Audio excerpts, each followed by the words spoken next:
Hi, folks. I hope everybody's doing great tonight. Welcome to Glancing Behind the Veil. Um, we seem to be getting on, and we're going to start a little bit later each Thursday. Instead of starting at 8:30, we're going to start at 8:45 on Thursdays. It makes it a little bit easier for us. Our network is growing very quickly, and we've added quite a few shows on, and this gives our producers the chance to be able to better coordinate the shows so that we can give you guys a better product. Our producers are out in Iowa, and then we have producers in Hi, Carmel.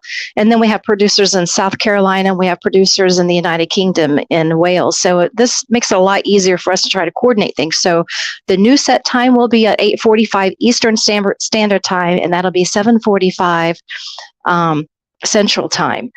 This evening, instead of doing any type of like an introduction or an explanation as to tonight's show, I'm going to let the owner himself tell us about some of the experiences and kind of explain about what they're going through. It's a school that's in Middletown, Ohio called Poasttown Elementary School. Many of us went to this school. Hi, Patty. Hi, Bonzam. Hey, I hope everything's all right, Bonzam, in New Zealand. I'm going to start a prayer circle for you guys. It's pretty bad what you guys are going through out there. The school started in 1937, and they had the I think it was like the commencement and everything of the school in 1938. I'm going to let Jamie, who is the caretaker, and she will be joining us this evening. It's Jamie Hall Russell, and she is the caretaker of Poasttown Elementary School. Hi, Jamie. Hi. I've had him go ahead and pull you up.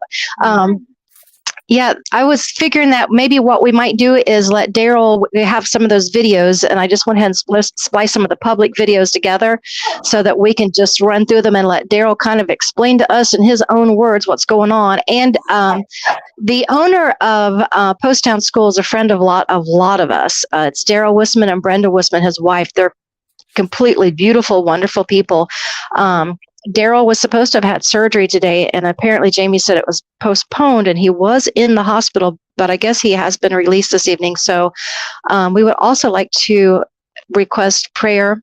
Absolutely. Because we all know that, the energy of prayer does heal and it moves mountains. So if everybody wouldn't mind this evening, say a prayer for Daryl Wisman. And in the meantime, I'm going to have one of our producers or have our producer pull up a couple of videos that we have of Daryl and let him explain to us about Poasttown School. And then we're going to have Jamie start telling us about her firsthand experiences, because she's had quite a lot of experience inside of the school compared to most people. So we're going to pull up some of the videos. Are you going to have me do the first three without the yellow background? No, just the yellow ones. Okay. Yep. There's somebody in the room behind me.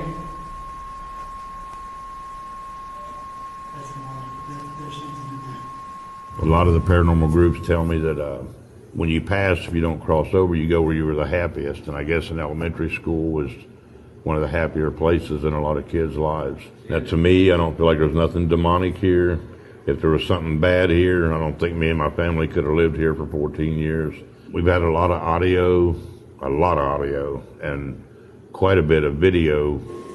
I'm probably the only one I know of that anything bad's ever happened to, and I should say bad, but like I have some pictures. I want to point to this wall over here.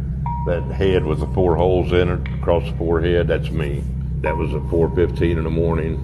I got one door in here, room 109, has opened 4 times, and all 4 times that door is opened on its own. Something bad happens to me that night. Specify that door, I can go over and try to let you open it, and you can't open that door. It's swelled up, it sticks so tight, you have to go inside the room and kick it as hard as you can. And that was the one that would basically open on its own. I don't know if it's like a portal or something people try to explain to me, that things can come and go as they please. And me and my wife went through the bedroom trying to find something, if I fell out of the bed or if I got up and walked around headbutting something, and we couldn't find anything that could make them 4 holes in my head in the bedroom.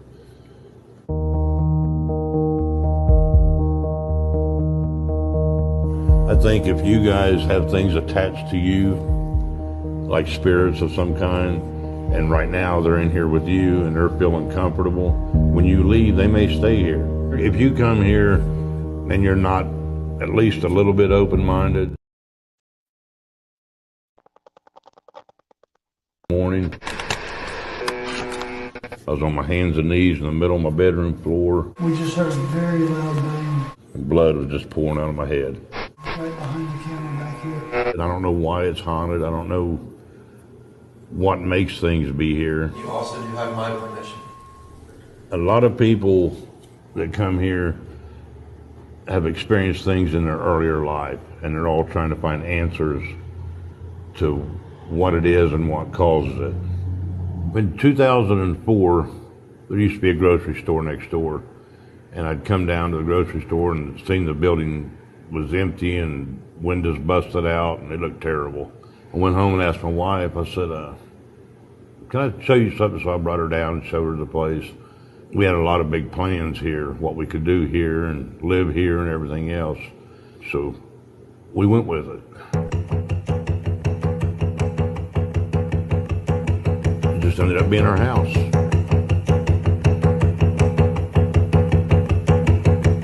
Never knew anything about the paranormal. Didn't know anything here was haunted or anything like that. You see something, it's just your eyes playing tricks on you. Or you hear noises, it's just a big old building, it's gonna make noises, you know. The guy working for me said he's seen a ghost upstairs. I'm like, you're crazy, there ain't no such thing as ghosts, you know, and dogs, possums, things that get in here. And he said, dude, you ain't gonna catch this. I said, we'll catch it. I'll get in the room, shut the door, and you're not gonna catch it. I said, well, if I can't catch it, I'll shoot it. And he knew these group of people, that's what they do, like on TV. And he talked me into letting them come in. They set up all this equipment and stuff, and every question they asked, they got a response to. This is a room where we've had a lot of activity when we first came here. There was a night that we had a group here, and one of the guys wanted to come down here and actually test this out. Pulled on it, it wouldn't do anything. Did it again, said, hey, could you let me in? Pulled on the door, nothing. Well, as soon as he did it the second time, Daryl and I both heard a little girl behind the door say something in a very like sing-songy way, and it said, Mommy and Daddy said. I was thinking, they're trying to trick me, they're trying.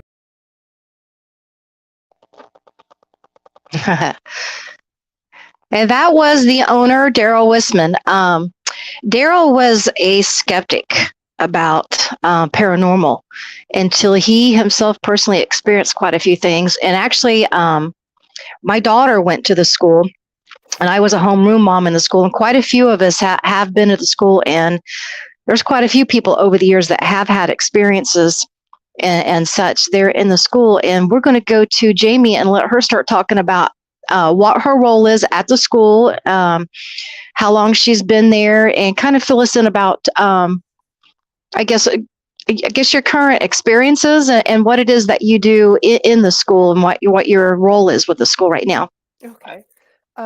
Currently, I guess you could kind of consider me Daryl's assistant, and I do the bookings and keep his calendar straight. I keep him straight, basically. Well, that's a job in itself. I give the tours, historic daytime tours. If somebody wants a historic daytime tour, not everybody is into the paranormal.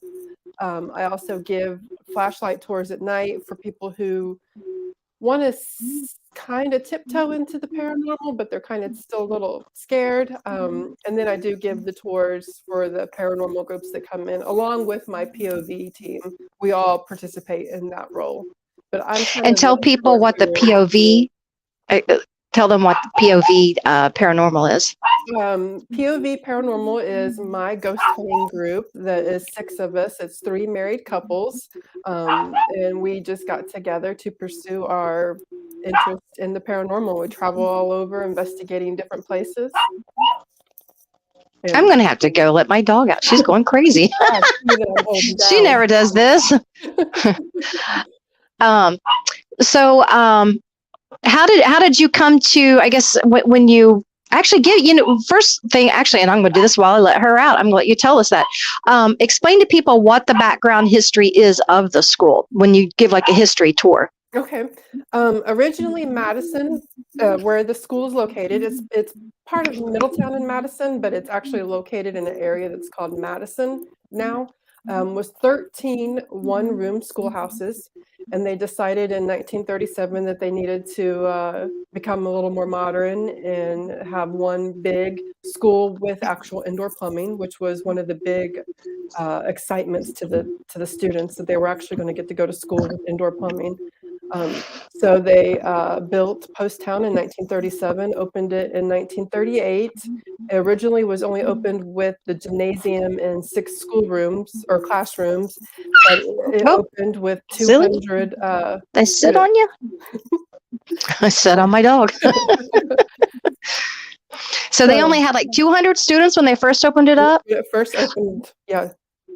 Okay, so that might They make a outgrew it. little bit more sense because it is really made kind of strange there. Yes, because they had additions. The actual, if you're looking at the school, the left side of the school was an addition where Daryl actually lives in like the 50s. I think it was 1957, and the actual cafeteria was built in that time too. They actually did not provide lunch until then. The kids packed and brought their own lunch. Huh. Okay, well, that does make sense, especially as early as that is. Now, during that time period and stuff, is that maybe explain to people about? Well, no, actually, the train. Can you explain about the train wrecks that had happened prior to the construction of the school? Yes, prior to the school actually being there, there were 2 train wrecks that occurred. There's a set of railroad tracks that run behind the school where there was once a train station, because not even a block from the school was a major road. It's called Cincinnati-Dayton Road, which runs from Cincinnati to Dayton, Ohio, and it was the main road before there was I-75. So there was a train station there too. And there was 2 train wrecks that occurred, one in the 1890s and one in 1910, where they used the actual land where the school is as the triage because there was no local hospital. And estimated 37-ish people did perish on that land as a result of those train wrecks. Now, I didn't know that there was a train station there. Now, where was the train station itself located? Was that more towards like Posttown Church, or where would that have been? It was located more towards where. Are you familiar with the train curve in the real sharp S curve? Where I think that With which one? there's a real sharp S curve. There is the train tracks cross it on the other side of Cincinnati or Route 4. Go back towards. Okay, on the other side. Yes. Yeah, there was a train Yes. station somewhere in that vicinity. Yeah.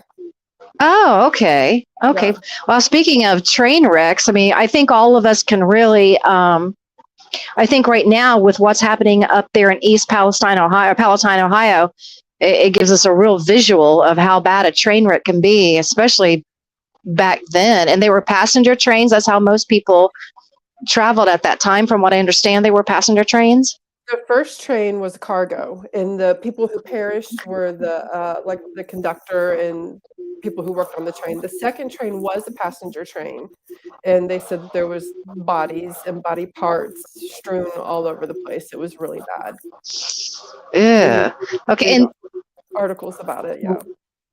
oh, really? Now I know the school grounds where Posttown is at. Like that entire school ground area, and it was prior to the school being erected, but in that area that was used as like a triage for all of these victims. Yeah, that's where they took the casualties until they could get them to the local hospital. I mean, the closest hospital, if I do recall, was either Hamilton, Fort Hughes, or in Dayton. Wow. And a lot of them died on Wow. the way, so they didn't even make it to hospitals. Oh gosh. So that point of where these accidents happened, it was like 19 or so that died in the first wreck. I don't think it was that many. It was like seven people. Yeah, there's some good pictures. Like there was just a few people in the first one. Most of the casualties came in the second one from the passengers. It was in the 30 range. Okay, so that was wow. So there would have been just an immense amount, even if they didn't die there at the school itself. I mean, a point of trauma. I mean, there would be a lot of residual energy from the trauma that was incurred there by so many people, I would think. Right, right. There's also across the street, there's the rock quarry that's right across the street where a lot of Native American artifacts have been found. So I think that it has a Native American pool too. That's interesting you say that, because I forgot about that being there. A lot of people went there growing up and stuff like that. My dad always dared us to ever go anywhere near anything like that. Right. And of course, that's probably why most of my friends did go.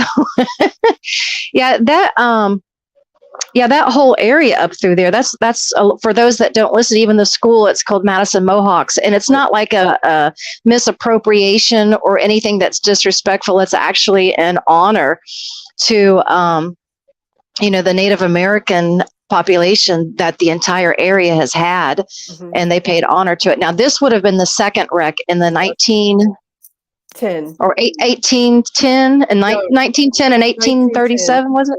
No, 1910 was the second wreck. Oh, 1910. Okay, so that's the second wreck. Mm-hmm. Wow. And look at all these people. You could just imagine. Oh my gosh.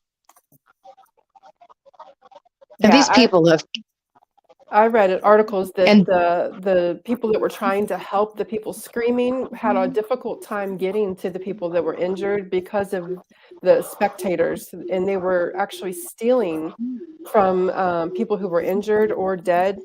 They were stealing their jewelry, their belongings. Oh my gosh. Yeah.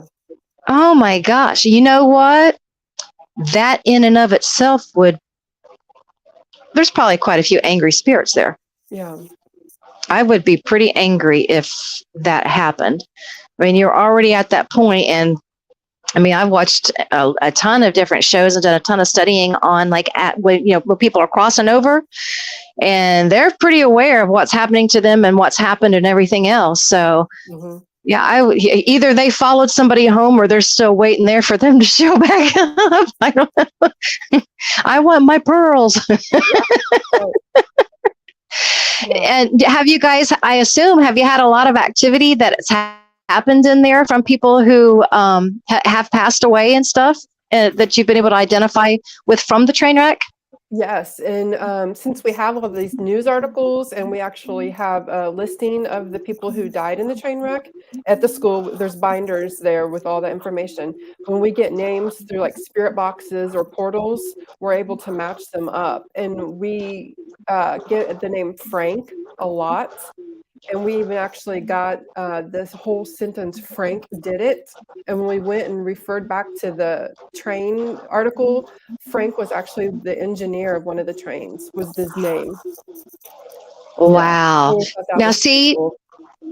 That right there to me, a lot of people I know a lot of people like to just watch like the investigations and stuff like that. But I'm someone that I am more interested in and will spend more time listening to people when they're explaining the confirmations of the information that they've received during a ghost investigation or ghost research. That's fantastic confirmation there. Right. So I wonder what, if they're insinuating he did something accidentally or if he did it, being nefarious, like if he intentionally did it, I wonder. They say both of the train wrecks were human error, but due to the person more at the station, not telling them that this train left late or, however it worked back then. I know it's not, sophisticated as it is now, but they were due to human error. Oh, wow. So it was proof. So that was confirmed also. Then it was somebody's fault. Wow. That's intense too. And I would think, that wreckage sat out there for quite a while. I imagine. I mean, that's a lot to clean up. Yeah, and it's not like they had a bunch of like Sandy's tow trucks to grab a hold of it and drag it all out of there. Right. I would think. Now, explain to people. I'm guessing. I'm even trying to think about. Explain to people. It's only just a few hundred yards from the property off the back of the school to where that whole wreckage would have been, isn't it? Yeah, the train tracks. Yeah, you can see them out the windows, the train, when it goes by. You can hear it very clearly, but you can see it go by. Yeah, it's not very far. Okay. And then, because a lot of people, I mean, sometimes people will think if there isn't a death like right there in the school or right there in the area that, that they can't be inhabited by this. Besides the fact of what Daryl had just explained in that video, they can come in attached with somebody. And I do think with that much energy, especially with the school having been on that property, I mean, they may be, I don't know, it would depend on which type of a spirit that it was. If it was something that I call like a time loop spirit, or it's just something that just seems to be stuck, in that time loop going on in a repeat activity. To me, that's something stuck in like a time loop. But there's some of them that, they just seem to be disembodied. I don't know if they didn't have a contract with, their soul or whatever the situation was, why they're here. But there are some that, I mean, they absolutely positively recognize that there's lights, that there's equipment and stuff. So they're probably going to be drawn to that. Now, there was a young girl, and I know the kids, they heard about it when they was going to school, that you guys had mentioned. It was a young girl that I guess was injured. And I guess it depends on who and who it is, that, because I've even heard some of the medians, and I had the same thought too when I experienced it, that some say she fell, and some say that something pushed her and caused her to fall. Tell us about that. It's Sarah that you're referring to, the famous Sarah stairwell. Oh, okay. One of the highest active spots in the school. We used to call it a legend because you cannot find definitive documentation of it happening. You can find documentation of a girl being injured at the school, but the story doesn't exactly match. But we can't help but wonder if maybe the school wasn't trying to cover up the actual story. But the legend, then we'll say, is that she fell from the top stairwell all the way through the little opening, how the stairwell twirls down all the way to the bottom. Oh, okay. Wow, that's wide open. That is 2 or 3 stories there? Three stories. Yes. But she did not die at the school. She succumbed to her injuries at the hospital. Wow, now that would have been a mercy if she had passed away there. Yeah. Yeah, actually, he's pulled out a great photo. You can see where he has the location marker. Yeah, and directly in behind that is that's exactly where the railroad tracks are. Yeah. And actually, while he has this up, great job. If you look off to, I'm pointing at it like you guys can see my phone. Now, how funny is that? That's a blonde card there. I'm pulling out a blonde card. Like, I can't help myself. But that whole area back and behind the school and stuff, all of that was used as a triage for the wreckage. We're different individuals, they didn't have hospitals. And at that time, even if they did, getting somebody to a hospital that fast would be just absolutely impossible. Right. And now if you look towards the front of this image that he's pulled up, and you see the hedge line, you can see there is the Little Miami River. And in 1913, our entire area from Dayton all the way to Cincinnati, had immense flooding. And there's areas marked with our downtown that, like say telephone poles that you go past. And they're marked, I think it's 13 feet, and some of them are 23 feet high on these telephone posts. So as close as you can see that river is to the front of the school, that school was flooded, that whole area, not the school, but that whole area had been flooded there too. And back in those days, I mean, there were a lot of farms and shacks and different things that were up and along that whole area. So I guarantee, and so you can see how much water's there. Actually, I think you can even see the rock quarry. Yeah. Yeah, you sure can. Yeah, that whole area through there, and that area is very active, like you said, with Native American. I know my family back in behind Post Town, they own a lot of land and stuff there, and the house is, let's see, in 2016 it had its bicentennial, so 200 years, in 2016. So now it's however long, 207 years old, I guess. And my uncle all the farm fields, because my family owns all that land and stuff up along EB Road and Yeah. Franklin, yeah, all up through all there, and the farmers and stuff, they used their plows and they would just dig up for the corn and various things, and just tons of Native American pottery came out. So they stopped it, Oh, that's so cool. and then and so all the museums came out, and this was the craziest thing. Though even my uncle's like, "Why did they do that?" But they came out and they documented all this Native American artifacts and artworks, and then they put it all back in the ground. Like, why would they not take it with them? I don't know. So you'll see certain areas where the land is raised up a little bit, and it's because there was that many from the Carlisle Indians. Well, There I was can just tell that many. you why they may not have taken it out, because it could have been buried with someone. They would have buried their belongings with them, and they didn't want to disrupt that. That could be possibly why. Yeah, and didn't want that curse. That's very likely what that is. Mhm. So I guarantee you that the whole school and all of that area is definitely, has to be probably on some sort of sale. At one point, of course, they used it, but I don't know, what it would have been used for would be Native American uses. Now, hi, Cole. You got Robert. I'm going to have him share like one of the videos, and we're going to watch one of your videos and then let you explain to us kind of like what we're checking out. Okay. And he Why is the motion plug going off? So now it's What was that? That sounds like a cat. Brian, the motion plug's going off. Dude, what the hell was that? It sounded like a cat outside. Look that way. Point that way.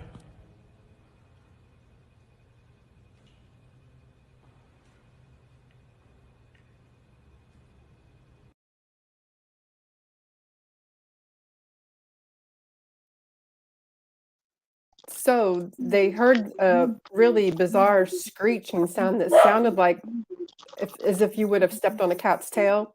But there It was did, didn't it? Yeah, there was no cat in the building. Wow. So now what hallway and stuff, what is that area? That is the third floor, or the second floor if you don't count the basement.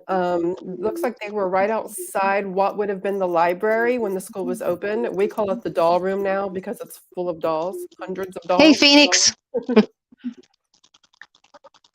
He said, I noticed that everybody, I guess everybody, I had some creepy dolls. Actually, I got a couple more in here that I need to bring them. But you said everybody is like, I guess people bring a doll there when they come in there? They bring them and leave them. They ship them. We get them in the mail. Yes. Wow. And there could be a lot of people don't realize that there is, especially if it's someone that a child used or somebody, there is usually a lot of residual energy stuck with the attachment to that doll. Like, if you're out there and you're listening, do not take your daughter's doll and get rid of her doll and give it to somebody. Right, yeah. It's like, there really is. There's a lot of energy with that. They have found some of these at flea markets and then sent them. So there's no telling what has been attached to some of these dolls. They've shipped them to our home, and please do not ship this to my home. Send it to the school. I wouldn't want to ship to my house. No. I'm kind of weird about that stuff. Actually, what Phoenix and I were talking about, I've done a lot of, I do a lot of spiritual warfare and different things. I'll just make the short version of it.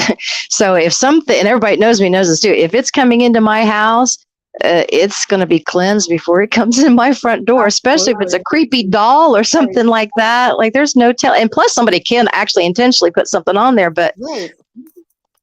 Yeah. So when you open these boxes, there's a doll. I'm like, oh.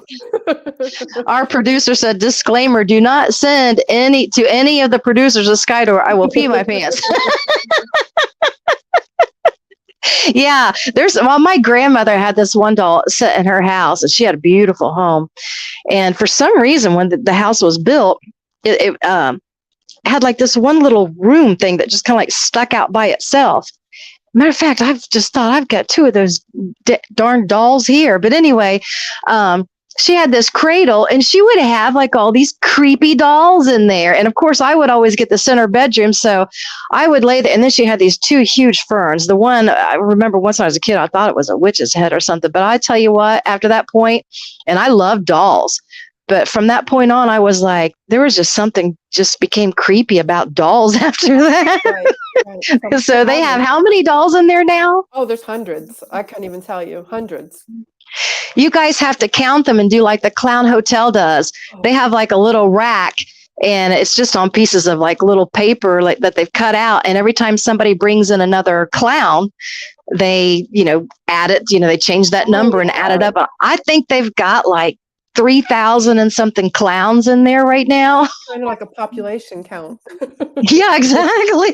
Yeah. Creepy doll count. Yeah. That's a good idea. Now, explain to people, a lot of people don't know, explain to people, and some of us do, but we do have a lot of different types of shows on here, not just always paranormal. Explain to people what a REM pod is and what its function is for, what it's doing. The REM pod that was in the video, it has, that particular one can sense temperature change and energy. If it's an EMF detector, so if energy gets near it, it lights up. And EMF means electromagnetic frequency. Yes. So it'll pick up on either of those, temperature and the EMF. And then what does it do when it picks up on those? It lights different colors. The stronger the energy, it'll go through a series of colors: red, green, yellow, blue, and makes that buzzing, beeping noise. So when we watched that video, that gentleman was no longer in the room and no one else was in the room. So if we go through what you say that this device does, so then apparently there must have been like a change in temperature, or it picked up some sort of an electromagnetic frequency nearby that piece of equipment? Yes, absolutely. Okay. That was my husband running out of the room. Was it really? I see, when you see, and a grown man is like, what the heck? You see him run out a Now, lot we of did rooms. hear, really? I can imagine. You guys run into a lot of stuff out there on the road. With the hallway that they were in, it did sound like somebody, like you hear the cats fighting, or a cat got stepped on or something like that. What did that turn out to be? Or did you guys, I assume, did some background research on that? Right, we never did find anything, because our number one goal is to debunk anything that we find. We don't just throw anything out there that, that makes noise or looks like a shadow. We always try to debunk it first. And we all went around looking for a cat and any kind of animal in the building with flashlights, and there was nothing to be found anywhere. Wow. So that picked up, you guys not only heard it, it picked it up on audio too. And I don't see Daryl letting a wildcat. It sound like a wildcat. Right. And I don't see any cats just running around there. They have a cat, but she's a little teeny tiny thing that barely makes a peep. And she wasn't in there. She was at home where she was supposed to be. And no wild animals. So that sounded like it. And that sounded pretty big. Actually, sounded like a larger type of cat. Teeny tiny cat, right. Now, when it said like it, she's at home, many people don't realize this. Daryl and Brenda, when they first found the school, and like I said, a lot of us went to this, no, I didn't go to the school, but my children did. When they first, Daryl and Brenda both went to Poasttown Elementary School. Most people in that area did, and their children also went to that school. Yep. My stepson went to that school, and my oldest daughter went there. As a matter of fact, I was a homeroom mom, and I also helped with like the IEP reading. And where the upstairs where the supply room was, when they started running out of room and they started putting the I don't know what you call them, but it was like the flow over trailers and stuff that was outside. Yeah, and I don't want no creepy dolls to me either. I'm trying to get rid of my grandma's and everybody else's. Matter of fact, I think I'm going to give them to my cousin Jack. I'm going to load him up with creepy dolls. He's going to watch this and go, you're not loading them up to me. Yeah, I am. I'll show them to his daughters first. But when we were in that janitor's it was not janitors, that supply room. I keep thinking it's like a mechanical and something else, but it's not. It was just, I think it was just a supply room, and it had like shelves in the back. But when we were in there and, I mean, they just ran out of room in that school. The school just wasn't big enough. And they started bringing in, like modulars, like for little modular classrooms out back and stuff. But you could really feel something. I don't know what it was. I won't say that it was, I won't say that it was evil. I won't say that it was bad. And this is Daryl and Brenda here. These are the best people ever. I adore them. Yes. And and actually, when I had a situation with someone that I had been with for years, and I was in between one house to another house and stuff, and they offered me to come stay out there. And of course, the rule was you can't open up the doors, can't leave during the weekend. You have to stay in, so you have to be willing to do that. But I thought, I don't know if I could even stay in a place as on what this place is. Now I know what I felt. I can't really say that what I felt was evil, but it was uncomfortable. But I mean, even if a person's just staring at you and stuff, they would feel uncomfortable. But it was almost like a heavy. Like it was a heaviness. I didn't see anything to any of the kids because I wasn't going to, you can't, and I couldn't say anything to the lady because the actual teacher or the woman that was teaching IEP, I was just to help them out as a mom or as, a homeroom mom.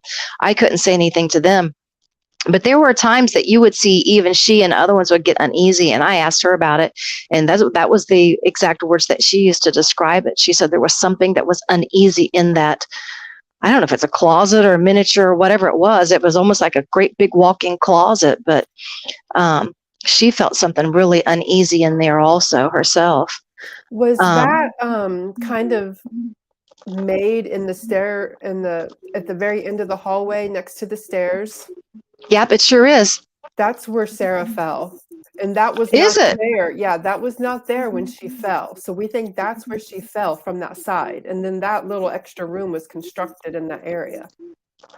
Wow, I wonder what was there first. If maybe this, because I'm telling you what, it was the strangest feeling. It almost felt like, I wonder if there wasn't someone that was there that pushed her then. Because it almost felt like it was almost like an uncomfortable menacing. It didn't feel like evil. Evil has a different feeling. But I guess menacing is evil. But it did feel like something was very creepy. Nice, I guess. Right. Yeah, not nice. Yeah. Right. Yeah, there's a difference between not nice or menacing than demonic. It's not demonic. It's just not nice. Yeah, but you know what? That would be the best way to explain it. Demonic. I hate to use the word demonic because it's been such a changed meaning. But yeah, you're exactly right. It was not nice. It was more of a human, mean, menacing type thing versus an actual demonic. Bonzan said, my eldest girl never liked dolls, only stuffed animals. Well, let me tell you about some stuffed animals.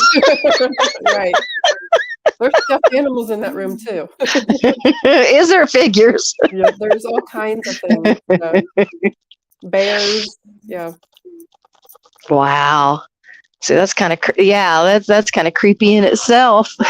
I've watched so many videos over the years of the activity and stuff in the school. I've seen videos where people have had like that. It's like I even knew the name of it too because my kid had this thing. It's where the kids get on top of it. It's almost like a little scooter that you get on top of, but it goes just like this, and it's like a little hill that they sit on top of, and they can push themselves down. And I don't know if somebody brought it with them to the school or if it's already there, but I mean, these guys were actually sitting back there. And they'd been sitting there long enough that it couldn't have been them that triggered it. And I know these wheels set in a little trough themselves. A child has to actually push it to make it go down. And I watched it actually move. I rewound it a few times to debunk it, see if they were messing with it and stuff. And I seen it move completely by itself. Yeah, the little roller coaster. Yeah, it's in the doll room. Oh, so it's still the creepy room, the doll room. I've actually sat on that roller coaster myself, just being goofy, and I could swear while I'm sitting there, it feels like someone's pushing on my back, like they're trying to push you to go. Yeah, and I've asked someone else, I'm like, come and sit on this and tell me what you feel, and they've said the same thing. Oh, wow. So was that something that somebody brought, or was that something that was I mean, I know it wasn't at the school itself, Right. but I mean, what did somebody bring that in there? Or did you guys get? Do you know the background on that piece of I do equipment? not. I know someone just gave it to Daryl, but I've never asked him specifically who gave it to him. See, I wondered if it was something attached to it or attached to the school itself. Right. How many have you guys? I mean, it seems like some areas seem to have like more of a familiar type spirit that comes more often than others. Or like have you had Sarah come through? Oh yeah, Sarah comes through a lot. That's one of the main things you'll hear there at the school is a lot of giggling, and it's definitely a little girl giggling, and we believe that's Sarah. Right outside of that hallway where she fell, or the stairwell, is the gymnasium, and we have a lot of people who experience balls rolling, or they'll roll it forward and it'll just stop suddenly and roll backwards. We just sometimes wonder if that's not her playing with them. We've heard the clicking of little shoes on the stairs. My husband actually had his first paranormal experience and seen Sarah on the stairwell, and it messed him up pretty good for a little while, and he cried. It made him actually cry. I've heard the giggling and the click clack of what I would say like maybe some patent type shoes going, and so we know she's around there a lot. Wow. So those actually seem like they are explaining the same entity. It's not like it's something different. So that does sound like it's something that's staying consistently the same entity. Right. We've heard had different teams, paranormal teams, say that they've caught a scream in that stairwell, which could be her, unfortunately, maybe falling.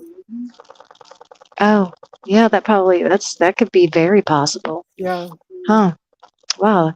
That's pretty sad to think that happened. But I mean, it's a school. It is an open stairwell. I mean, things can happen, but I really did. I mean, even I picked up on that she was pushed, and that's kind of strange that room happens to be right there next to that same spot, huh?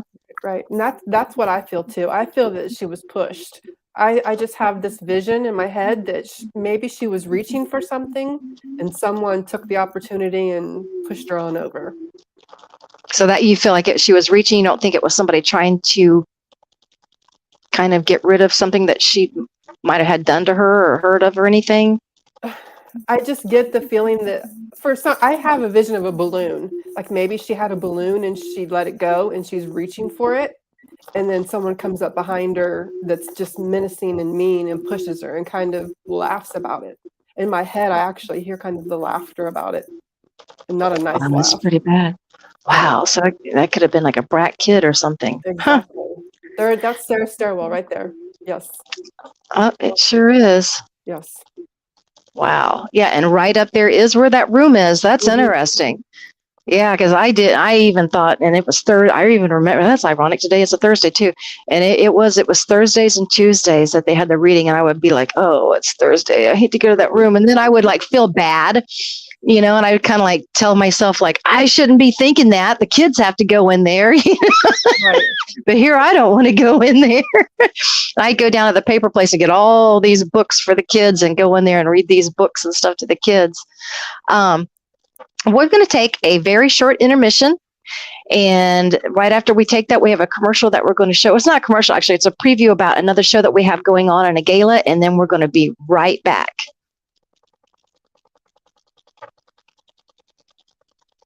Or maybe not.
Okay, we're back. We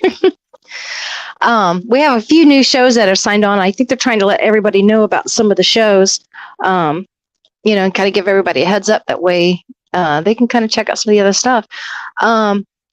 Now, we have another video that we have two more videos. We have another video that we're going to watch of your guys. And then let's go over that one too, because I know you guys, and then we'll start talking about more of your stuff, because I know POV's done a lot of work in there. If you can pull up one of the other videos. What'd she say? Phone or own? Phone. Yeah, these devices. Oh, wow. These devices that they have in their hands are phones nowadays. They're a lot different than the phones you used to use, I'm sure. If you could call one person, who would you call? Oh, good question, P. Dad. Oh, oh, Tracy, listen to what he fucking asked. Oh my God.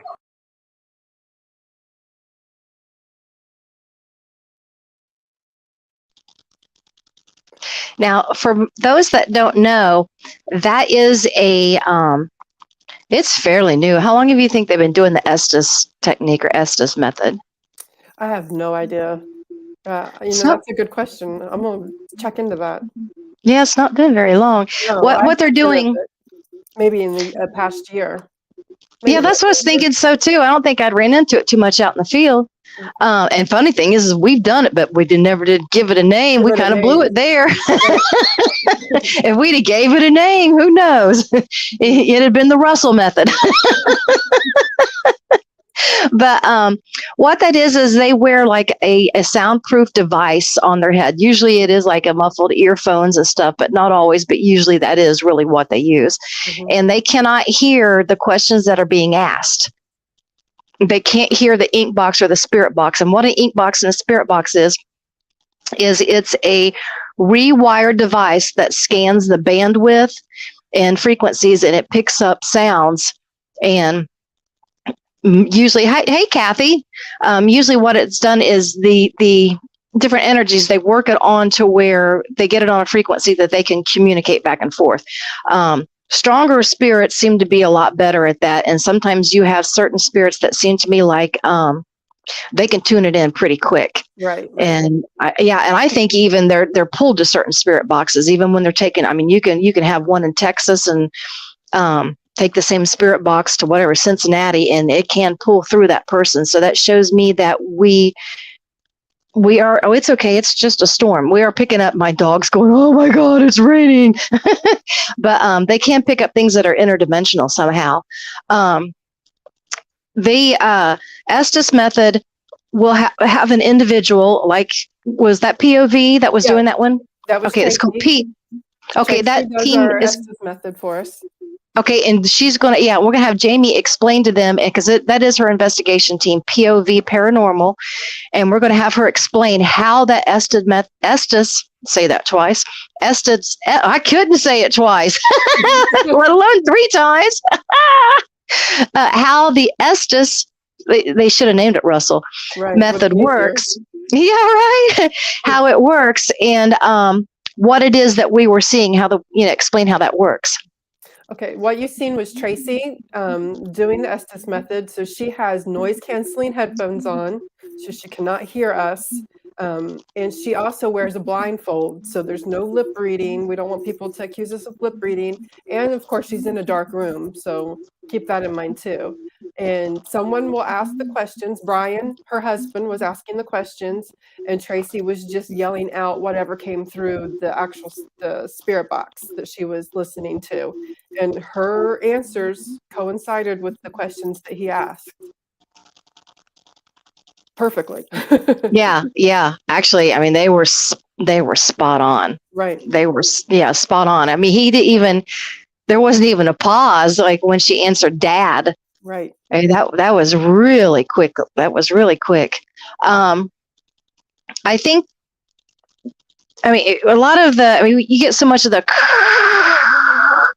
on a lot of the spirit boxes. A lot of people feel that and some people do this though at the same time, that it's more open to interpretation, and that a lot of people are just, oh, well, they just interpreted it to mean that. And you do see that. You have certain people that, yeah, like a random AM FM scan, like Steve is saying.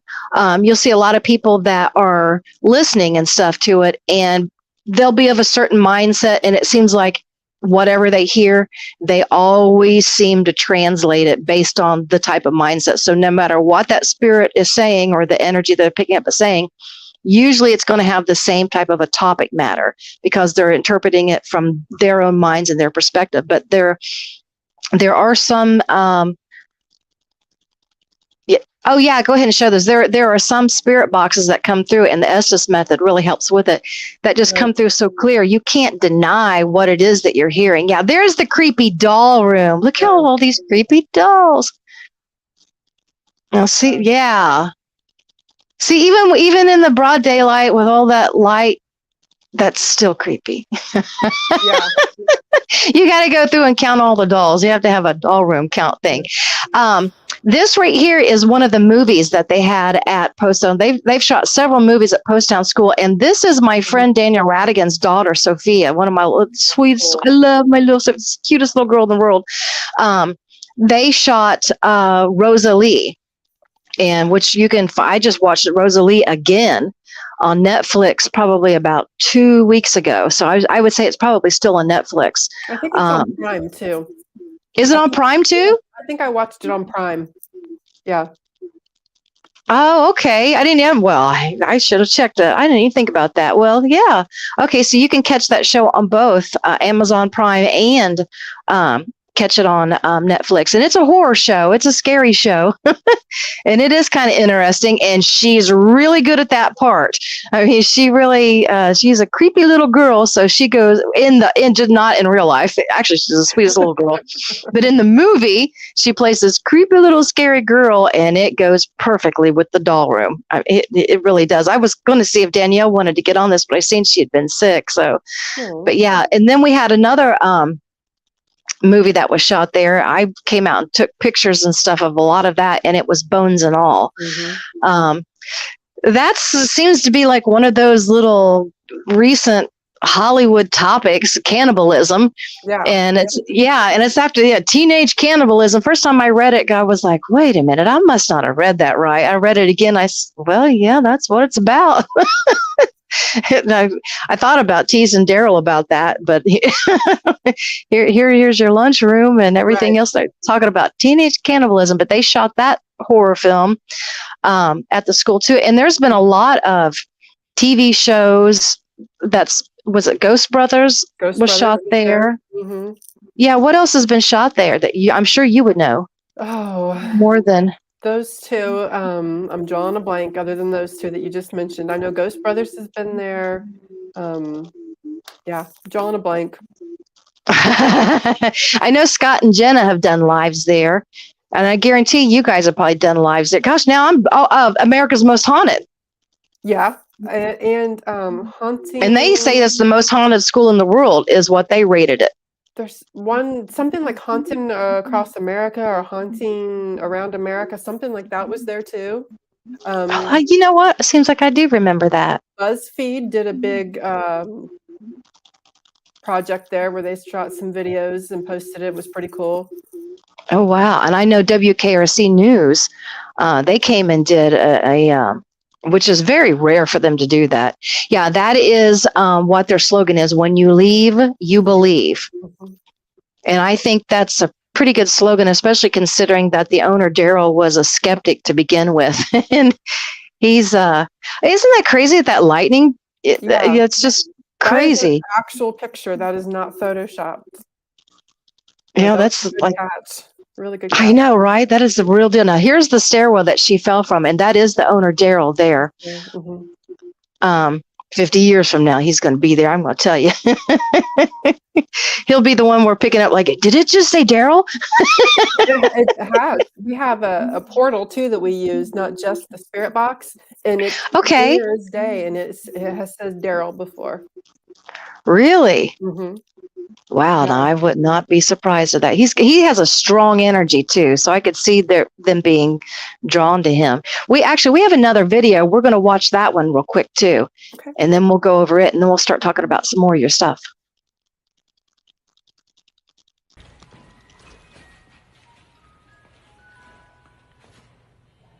Why is the motion puck going? There you go. It's closed.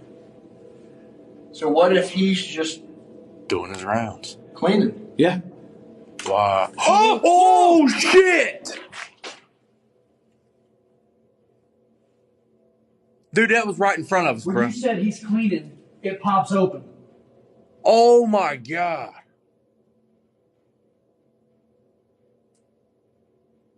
Dude, you guys seen that? All you guys just seen that on.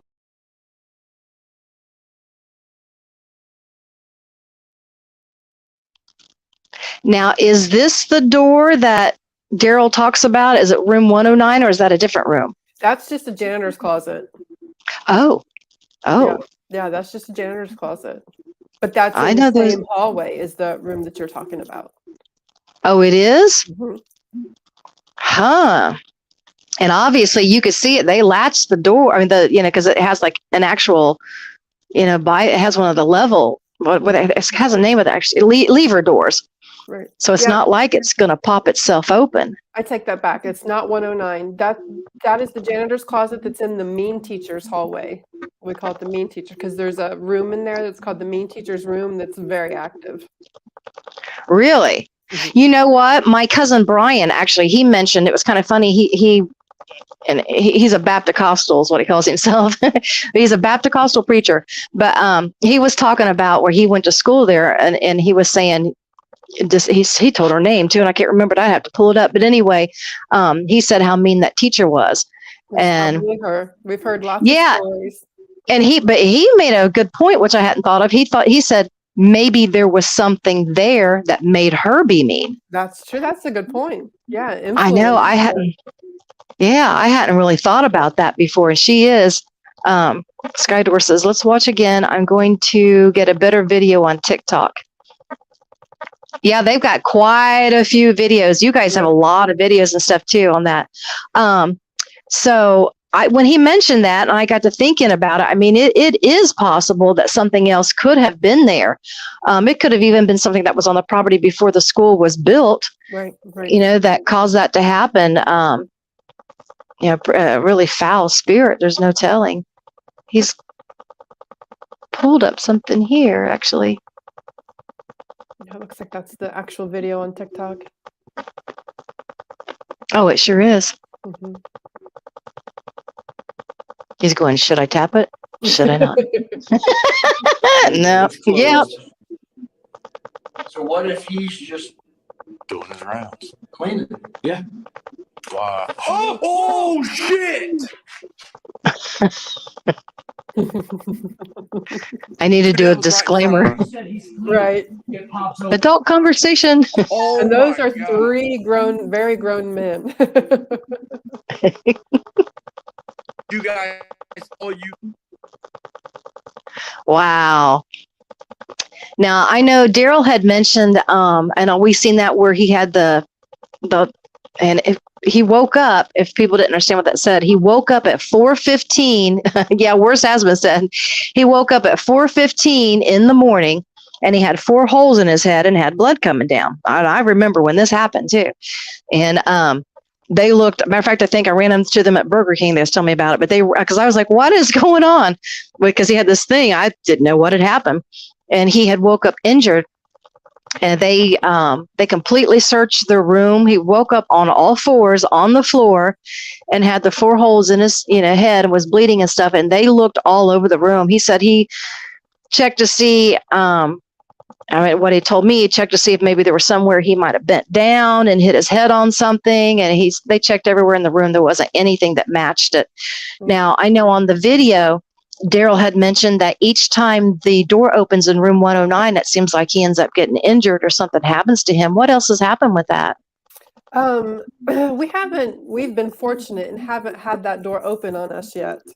But I do have a really interesting story that I was giving a tour to a group that was coming in. There was about 6 of them, and I mentioned that door to the group about how it's very difficult to open, and if it does happen to open in the middle of the night, to just be aware, or maybe even call one of us or call Daryl, because bad things tend to happen when that door opens. I yanked on that door, could not budge it. A man in the group yanked on that door, could not budge it. But this little girl in the group walked over and it opened right up for her. She shut the door back. I said, well, thanks for making me a liar. Walked over, yanked on the door, could not open it. The guy tried again, could not open it. And then the girl opened it right up again. Wow. Yeah. So that was pretty wild. I know I've seen them have to kick the door to get it to open up because it wedges in there. Yeah. You can't. Wow. But it opened for her. There was something about her. I don't know, some connection to her that spirit must have liked or didn't like, one or the other, but it let her open that door. I wonder what caused that. That's interesting. Yeah, it was very interesting. I was really quiet about it after that. We just kind of kept on with the tour because I'd never experienced that and I was baffled. And she just, wow. Now, wow. That is, which room is that one? It is if you walk in, we call it the event room now. It's 2 classrooms that we took out the middle wall to, and it's just one big room. It's hard to explain where it's at. The school's so wonky. So it's first floor? It's to the right of where Daryl and Brenda live. If you go up the little stairs. If you go so it would be that would kind of technically be the first floor since the basement and the gymnasium go downward. Yeah. So that would have been like the younger kids classes, like the first graders and the kindergartners and stuff. Yeah, that's what we've been told, so maybe that's why there was some sort of a recognition that is why it went ahead and opened up the door for a younger kid like that, maybe. Yeah, it was pretty interesting. That is curious. Yeah, that is curious that happened. See, there's things that happen in like real time, just stuff that you can't really. Right. Steve Webb said it's by the memorial wall. Yeah, Steve is one of our POV members, by the way. Steve Webb. Okay. I didn't even know that. Hello, Steve. Yeah. He is actually our skeptic. He is the engineer on our group, and he is the best debunker there is. Good. And you know what? I really like the fact that the crews out there, there's some don't, but there are starting to be a lot more. But the crews that get out there and they actually research, they want to debunk it. They don't want to say that everything, was like, there goes a beetle. Oh, there's an orb. It's like every single thing is not paranormal because the chances of catching something paranormal is pretty slim unless there's just immense activity. And there really is. There's immense activity at that school. I know I watched our producer said, I'm trying to get the information to load. It seems this is Sarah's homeroom, according to Mysterypedia. Okay, cool. Okay, so the room that the door just opened up on, then possibly the one that's there by the memorial wall might be her homeroom. Wow, that's really interesting. I would love to know that. I know I was watching Jenna and Scott Investigates, and they were doing a live down in the gymnasium. And they had a constant flow of conversation that was going on. And I've seen quite a few other people that's went there. So that area seems to be very active also. Have you guys picked up things with POV? Oh, yeah. In the gym, we have a little robot. It's pretty cool. We call him Mip. And on the front of him is a little sensor. So if something gets close to him, he'll follow you. Or then when you back away, when you get close, he moves away. And when you he follows you. And in the gym, there's a circle in the middle of the gym floor, like most gymnasiums, the basketball court. Yeah, the basketball court, yeah. And we put a ball right center in the middle of that thing, and then Mip slowly just went around that circle. So we thought that was pretty cool. We get the balls rolling, a lot of the kids giggling, laughing, whistling, the sound of, They had whistling. Yeah, we get a lot Jen of and Scott whistling. had whistling, now that I think about Tons it. of whistling for some reason. We think it might be janitors, maybe doing work and whistling. That is something that people even did a lot back. I whistle, but it's because my grandma took care of me a lot and she whistled. So I think I decided I was going to, boy, my mouth was like so sore. I eventually learned how to do it. So that might be what it is. Probably janitors and people of that age, maybe people from the train too, Yeah, could be. Yeah. in that era. Wow. So you've had a lot of activity there. Mm-hmm. I know in the gym, I also seen, they set up some of the cat balls. Yeah. And they went off and they had sensor lights. And I noticed a lot of the sensor lights kept going off. And they had a lot of activity with that too. So something had to be triggering all those lights. Yeah. Balls. Anything type of toy gets a lot of attention in the gymnasium. Does it really? Yes. So, see, to me, that's not going to be just, I mean, if it was, to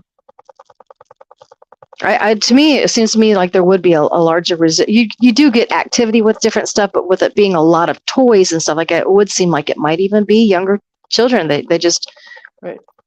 They're in that area still stuck or something like that. Mm-hmm. There was what was it? Somebody trying to think of what it was that they were doing, and it was they were in like a hallway. No, it has to be a hallway somewhere by it. Is there like a hallway, or is there an underneath of the stairs somewhere in that area? There's a janitor's room that's underneath the stairs that has like a lot of pipes and things like that. There's a boiler room too. Both of those actually, but the first one that you mentioned under the stairs, that's what I watched a video, and those people, they had a lot of activity, and it seemed to be kind of angry. Yes. And it seems like, okay, that was what I was watching. So has anybody figured out or identified who that might be or what that might be? Yes, we believe it's a janitor whose name was Amos, who was there for years. He was believed to be an alcoholic, and that was his little area back in the back of that room. He had like a little work area back there. And it seems like every experience we have tends to be a little more on the angry side with him. Oh, wow. Yeah, what is it with the janitors? Everybody, it's always that. You usually do get that with a lot of the schools. And then when people do the research on it, it turns out that it's actually true. Mm-hmm. It's like that whole Nightmare on Elm Street situation. Right. And that's exactly what the boiler room looks like, the Nightmare on Elm Street. Does it really? See, I haven't really seen any of that because I've been to all the other areas, but I haven't been in there. Does it really? Mm-hmm. Yeah, it's small, but it's creepy. There was actually at one time Daryl had a haunted house in there, and he had a man go in there dressed as Freddy Krueger. The man went in, stood in the back of the boiler, and he said something grabbed him. He ran out and refused to ever go back in the school. Really? Yes. But you know what? I've had two other people that have had like physical. I heard somebody they were tugged on. Mm-hmm. They like their shirt and stuff was tugged on, and Steve said Amos area Mm-hmm. that they were tugged on, and I know of somebody else that said that they were pushed.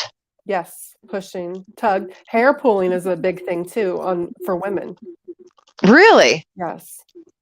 Huh. I don't know if it's kids that are intrigued with women's hair, but a lot, if you have a ponytail, it's probably getting pulled.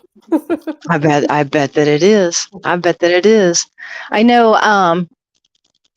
He said, I think POV. Yeah, that would be a good idea. Actually, we were going to go there and go live tonight. So we were going to do a live there. He says, I think POV Paranormal should join Skydoor family and do a live investigation and a weekly podcast. He said that'd be a great show. They've got one in the works. Kathy said, I think all boiler rooms are creepy. They probably are. God love them.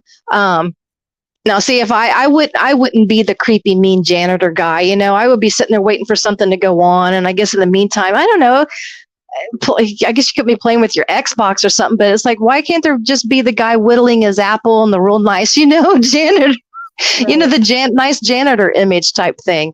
Right. I know a lady kept picking up it was women that was in the paranormal search. They picked up, I guess it would have been like a lunch lady or somebody that was serving lunch. Mm-hmm. And they picked her up a few times. There's a room downstairs. If it was Ghost Sisters or it had to be somebody it was doing. I can't remember who it was. There's the dry goods room is very active. It's this dark room, no windows. It's just cinder block where they would store the dry foods. But the lunch lady also had it as her office. And we get a lot of activity in there. And we've actually, through our portal, asked what the first meal served was and very clearly got the word chili. And we know for a fact that the very first meal served at the school was chili from one of the former teachers that Brian and Tracy were able to interview. Wow. Yes. So I mean, there's no denying that one. So they see that's the part that I like about it, when something can be confirmed, because I do like a lot, the mediumship and psychic, and it's like you feel it, and you know yourself that something is true. But for somebody that is like a third party, or that's doesn't have any motivation, for them to confirm it, it's just something that just helps you to, I don't know how to, it almost makes it more enjoyable. It takes the weight off of it versus the like, wow, I just had that experience, but like, does people think I'm crazy that I had this experience? And then you get this confirmation, like somebody's like, no, actually the first meal they had was chili. So explain about like the different tours and stuff that they do and that's available for people to take into the school. Like, say if I have my, which we do it, but let's say if we wanted to book and come into the school and stuff, what type of tours and stuff do they have available, and how does it work? You can book through the website, posttownschool.com. You can book a day historical tour where I will give you just the historical info. I will also give you paranormal info if you want it, but some people absolutely don't want it. You can do a flashlight tour where I give you a tour through the school at night where we just use flashlights. Or you can book your overnight investigation from 7 p.m. to 7 a.m. where you come in, I give you a quick tour of the school, or one of my team members, POV, will be there to give you a quick tour. And then we set you free and you use your own ghost hunting equipment and you hunt ghosts till 7 a.m. or until you get too scared and leave. One or the other. They do, and apparently from some of the things that I've watched, people even I've seen them take their equipment outside on the grounds of the playground equipment, because the playground equipment is still there. Yes. And yeah, I've seen them do readings and picked up voices and stuff on the playground equipment and stuff. So yeah, that's too funny. He's picking up on my thoughts. Deana asked, or the Godfather, he asked, what was your biggest oh shit moment while investigating the school? And I was getting ready to ask that, so that's kind of cool. Oh, there's been so many. Or several of them. I'll tell you, one of the coolest is we have a clear EVP from the in the cafeteria area, the group of kids singing Happy Birthday, the song. You hear the end of it, Happy Birthday to you. It's so clear. We didn't hear it, but we heard it when we listened back. So that was pretty cool. And it's a group of kids. It's not just one kid. Hearing the screams that you just can't. Oh, we just had a big oh shit moment. We caught someone who sounded like Daryl singing in the hallways, and it was not Daryl. Doesn't sing. No, it was not Daryl. Daryl was in the kitchen with Tracy and myself, and Brian and Ernie were up just doing a walkthrough. We walked through to make sure, there's no leaks or stray animals or whatever. And they thought Daryl was up there singing, and it was not Daryl. He was in the kitchen with us. Wow. So that would be going towards poltergeist type activity. If something is, because of course we know things are being moved, but usually when they do like a mimic of voices, that does usually tend to lean towards more of a poltergeist type activity when they're mimicking voices. Yeah, and it tends to be mimicking us more often. It's mimicked me. It mimicked Ernie to Brian just a few days ago. Brian was downstairs in the basement in Amos's area, which is down under the stairs, and Ernie was all the way upstairs. I think he was in the doll room. He was definitely on the third floor, and Brian said he heard Ernie yelling, calling out for him. And Wow. and he kept yelling back, but wouldn't get a response, and went to look for Ernie and found him sitting in a chair on the 3rd floor. And my husband can't move that fast. I love him, but he wouldn't go up 3 floors that fast. He was moving pretty fast when that door popped open. That's true. Kathy made an absolutely wonderful point, and I keep journals on my stuff. That way, if something happens, I debunk it. But this would be great to keep a memo of this. She said, "I wonder if you could pick up the kids singing that you guys picked up on the box." She said, "I wonder if you can. Did you get it on a voice recorder or a box? How did that?"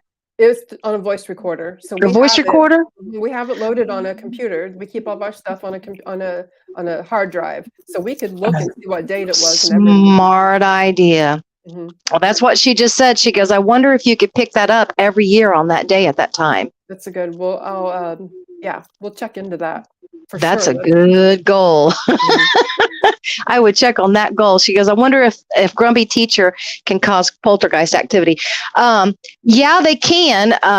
But even something that I thought was really interesting, that poltergeists are a little bit different. They are actually they're more of an entity of themselves, and I think that kind of goes in a little bit more of what my cousin was explaining, is that maybe something was causing her to be grumpy, or it might not have been something at the school that was causing her to be grumpy, but it could have been something that was attached to her that she brought to the school, and then when she because I'm sure the longevity of the school probably outlived her, maybe, or at least she retired or something prior to then. I really don't know what age it is that she was. I know my cousin Brian, he kind of grew up with my dad. Brian's he's probably in his early 60s would be my guess. So whatever age group that would put him in the years, I would say he probably would have went to elementary school there in probably the 50s or 60s, probably in the 60s, like late 50s, early 60s. So whoever that teacher was at that time, she would have aged out. They said, "Did anybody interview Ruth E. Slade?" Yes. Brian and Tracy, that was the teacher I was talking about earlier.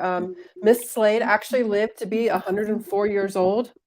And before she passed, Brian and Tracy did have the pleasure of sitting down and interviewing her. And Really?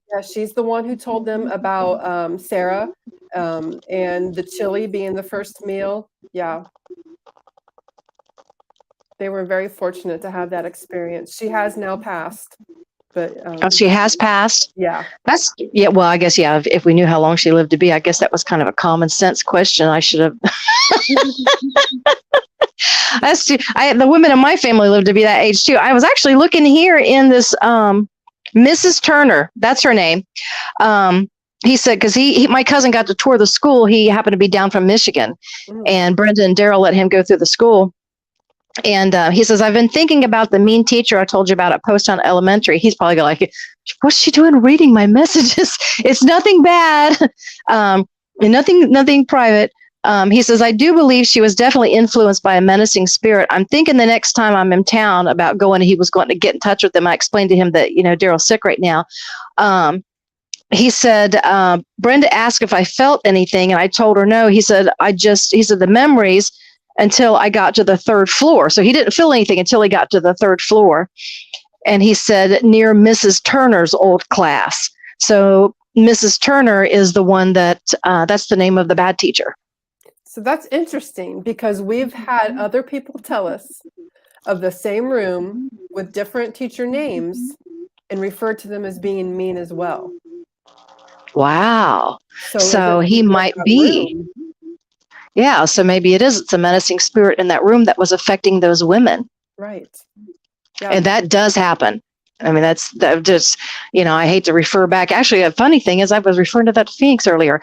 One example that many people know of, but I mean, this isn't, well, yeah, I mean, it was based on, but just like the movie The Shining, where you have somebody that goes into a place, a location, and you're working there day in, day out, day in, day out. Slowly, that can start imprinting on you, and it does start taking control. All it does, it has to find little permissions to where it works itself into you. and takes over control. Well, with those teachers working at that school day in and day out, that's very possible what happened if it's been different teachers' names, because this one was Mrs. Turner he had.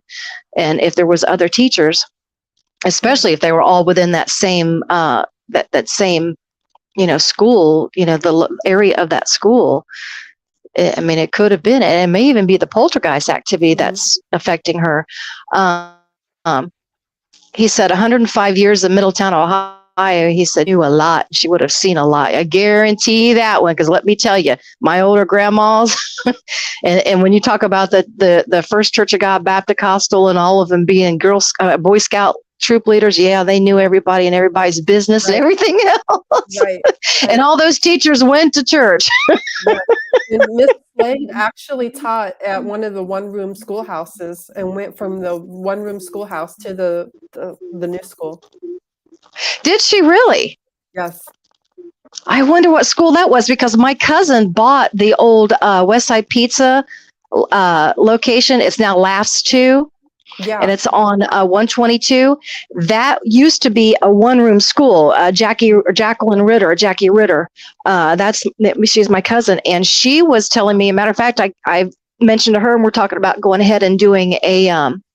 When I do my stuff, I usually do like a private instead of doing it on the recordings and stuff like that, because I do a lot of the research and stuff. But I'm thinking about maybe doing that one live if she does it. But they've experienced activity there in the basement area.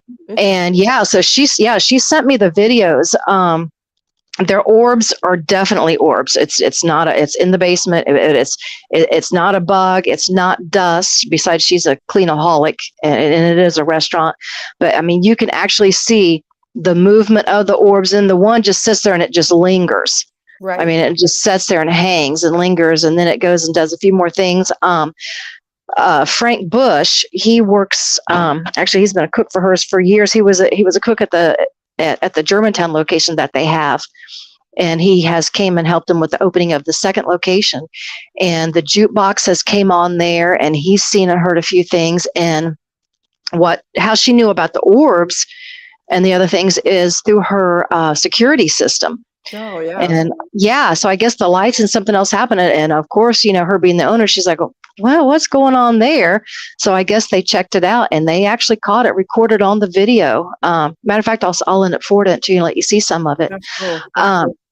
Carmel Allen said, I have been here before. We captured the children laughing through the walkie-talkies. They kept talking to us. Okay, so she's been up through Post Town School and picked up on the kids laughing and things. She said so through the walkie-talkie. So that's even a different type of frequency that they're picking up on. Mm-hmm. Yeah, we've had voices come through our walkie-talkies when we use them that we don't recognize who the people are. It's not not the six of us.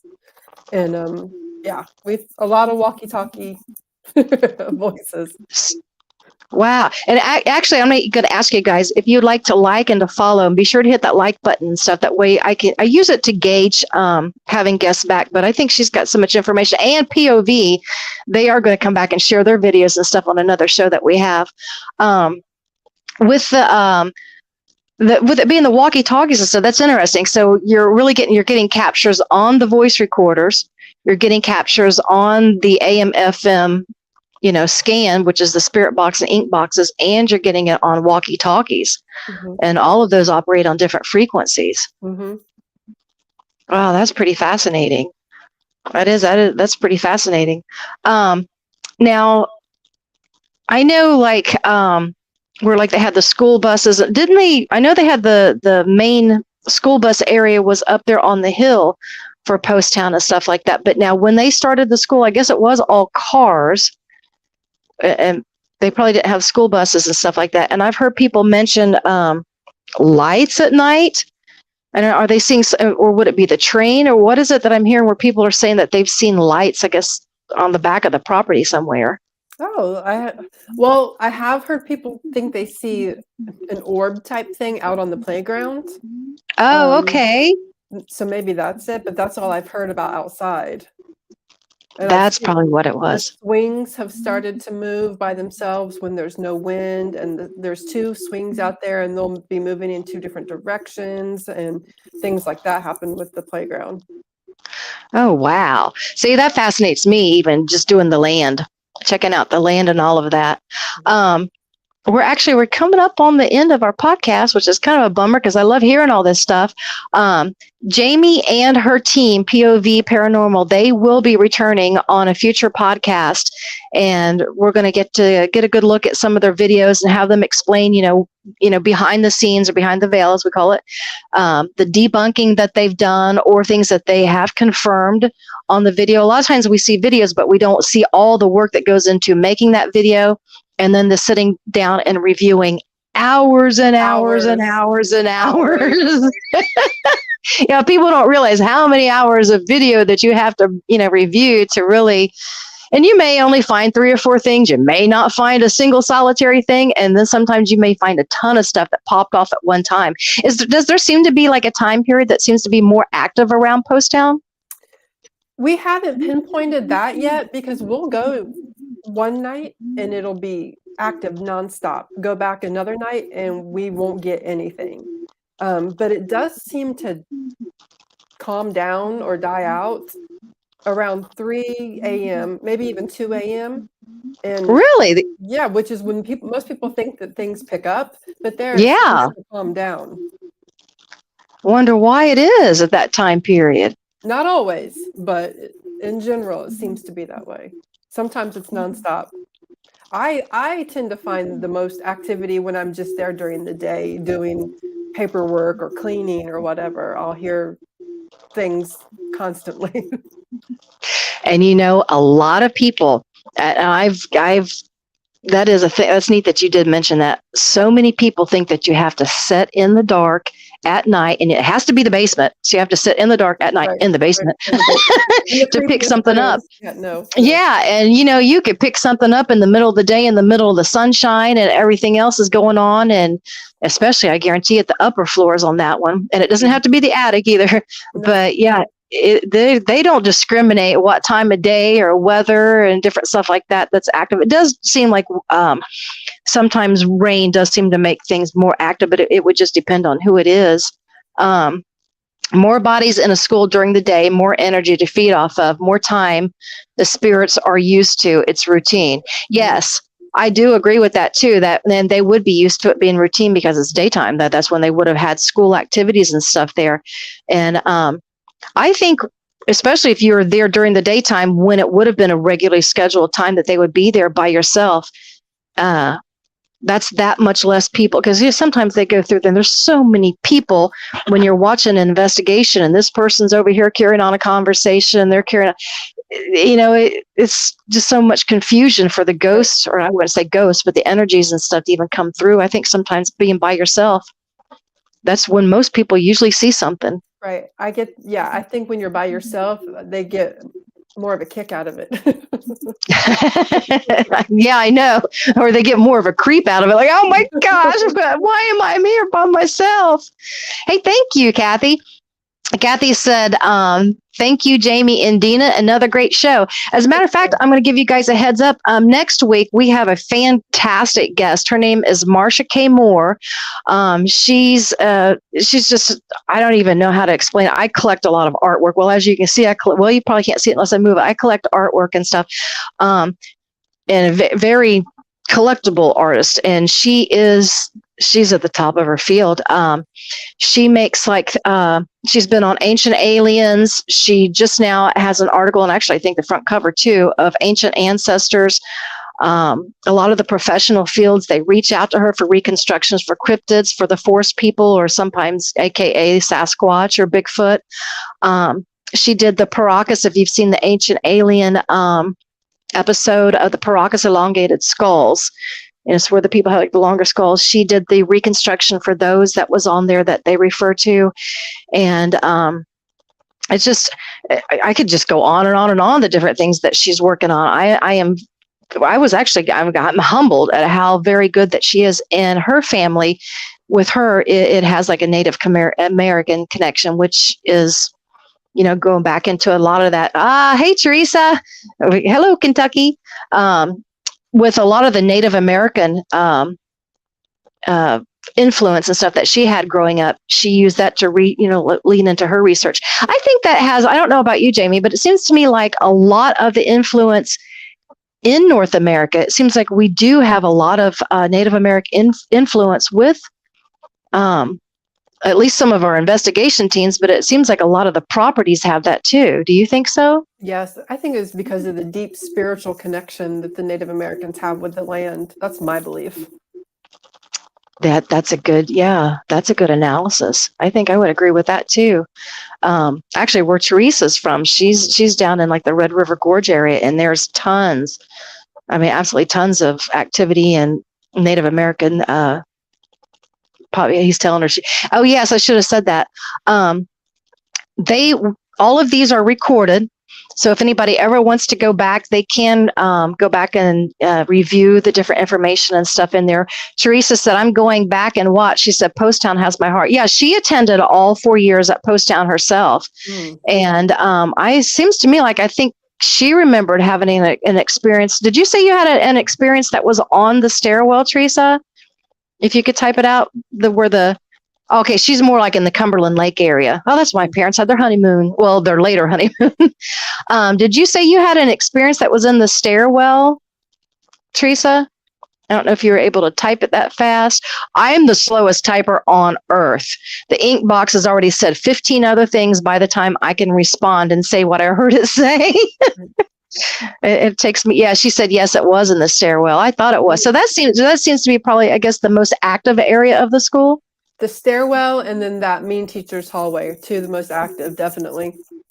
Oh, so the whole hallway, not just the. I know you can hear hallway. like the intercom turning on and off in that room, but the whole hallway has activity. Yes, it seems whichever end of the hallway you're on, there's something happening at the other end of the hallway. They know, and they like to play their little games. Really? What do they do? You'll see shadows. You'll hear like the foot squeaks on a floor. You know how a foot will squeak like in a gym Oh, floor? yeah, tennis shoes. Yeah, you'll hear that, the giggling, whistling, and we've caught shadow figures coming in and out of the rooms, and it always seems to happen on the opposite end of the hallway that you're on.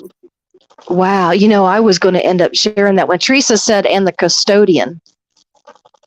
So you had experiences or you could feel a bleed in from the energy of the custodian, I'm assuming. Is that what she's saying? She could feel the... Yeah, she said, and the custodian is all that it says, those, and the custodian. I guess she experienced something from the custodian. And Steve Webb mentioned the locker doors. That's something, and since he mentioned that, what happened there? But you just hear locker doors opening and shutting constantly, slamming. Wow. And you know what? That's interesting because when you mentioned about the little girl, the door that you guys tried to pull open and couldn't get open, how you adults tried to get it, and then she walked out and just opened it up. For some reason, and I do remember this was lockers on a back wall. There were kids that would, for some reason, they would try to get their lockers open and the lockers wouldn't open. But there was other times that, the kids would go there and it's like, who was in my locker? And nobody had been in the locker, but the locker door had been left open. Yeah. Teresa said, yeah, they do. Now, Teresa said she felt a lot in it's custodian's work area. She felt a lot in his work area. And then beginning of the cafeteria. I heard somebody else say that too. We do get now, we get a lot in the cafeteria, but that seems to be new. When we first started investigating there 3 or 4 years ago as POV, we didn't have a lot of activity in the cafeteria, but lately we've had a lot. I wonder if you guys have brought enough energy there for it to start manifesting. Well, we believe that with all the people coming and going, other teams too, that it does contribute to that. That's our belief. And stirring it up. I know someone had told me, and I think Teresa might have also, no, actually, it was Melanie. They had told me that while they were waiting in the stairwell, because you would have to line up, the children would have to line up on the stairwell to go into lunch for the cafeteria. So where they would do like their line to go into lunch was on the stair where Sarah fell. And a lot of the kids said that they have felt like energy or felt themselves be pushed, or like you mentioned, the hair pulling and their clothes tugged on while they were in that stairwell. That would make sense. It all adds up. Definitely. Yep, that's where she fell. And she said, yes, that was me. Okay, so you did feel it too. And I know Melanie said that she did. Yeah, so Teresa said that, yeah, she had firsthand experience of being on the stairwell, Sarah's stairwell, and being either pushed or her hair pulled or something like that. Wow. Now, did Daryl, if I remember right, didn't he say that I guess they had experienced some things that had gotten knocked off the desks? I don't know if it was in their quarters or if it was somewhere else, or maybe I've knocked off the tables. I don't recall him specifically, but I know it happens all over in the school. We see things fall, get knocked over, or we hear things fall. That you hear things more than see things, that's for sure. Because then you'll Wow. run to see what it is, and you'll see something laying on the floor, so you know that it had to have fallen. Yeah, and as big as that place is, it's kind of hard to be. You can't be everywhere at once. Right, right. Yeah, you can't really do that. I'm going to have you again explain to everybody where they can reach out and how they can contact you guys to book the school and come do any of the visits at the school or do an investigation. Oh, and it is an overnight investigation, right? Yes, 7 8. You get the school to yourself from 7 p.m. to 7 a.m. with the exception of Daryl lives there, but it's separated from the school. I meet you there, or one of the team members from POV will meet you there and give you a quick tour just so you know where you're going, and then we set you free. And is this bring your own equipment? Yes. Or do they rent equipment? Okay, bring your own equipment.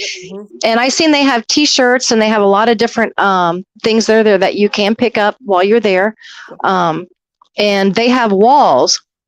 And once Daryl started believing this, they have just full-on walls of I don't know how many teams that leave their cards or their information or their pictures and stuff in there that's investigated it.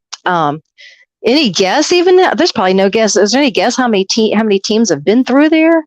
I couldn't even begin to guess. Yeah, ages worth, really, Right. ages worth. Right. Some of these people have aged out too. I mean, they've been there long enough. Their kids could have been in elementary school and graduated just about. I know it was in the what was it? It was the 90s, 94, 93, 94, 95 is when my daughter went. My stepson right before that. She said, I'm so glad they never knocked it down. So glad for Daryl. I agree, Teresa. He was going to the old McGee store that was there next to that and had seen it. And I guess he must have went back to Brenda. I know originally what they had planned on doing is they had planned on opening that up for a homeless shelter. And they were going to use that and use it really to do like ministry work and help people in different things. And then I guess the haunted just kind of took over. Well, the city wouldn't give the permits for that either. Oh, okay. So I didn't know that. So that's part of it too.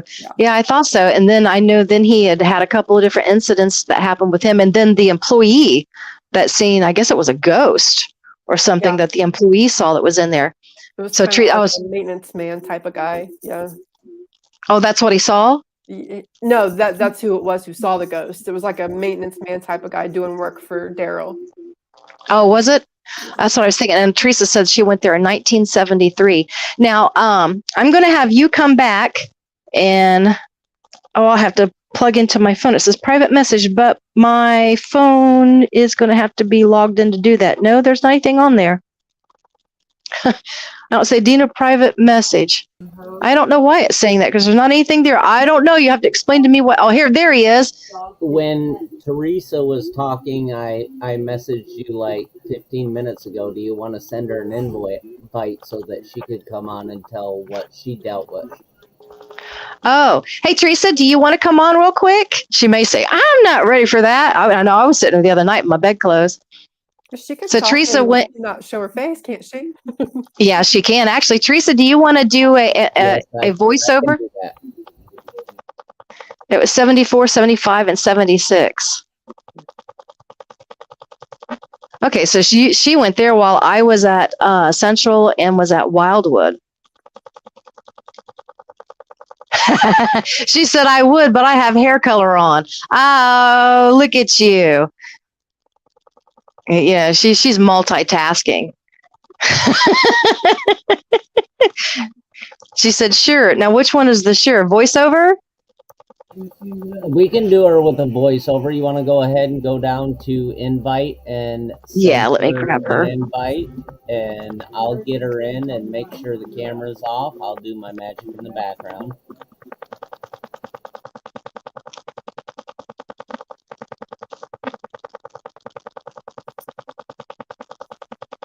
It's not going to take me to it.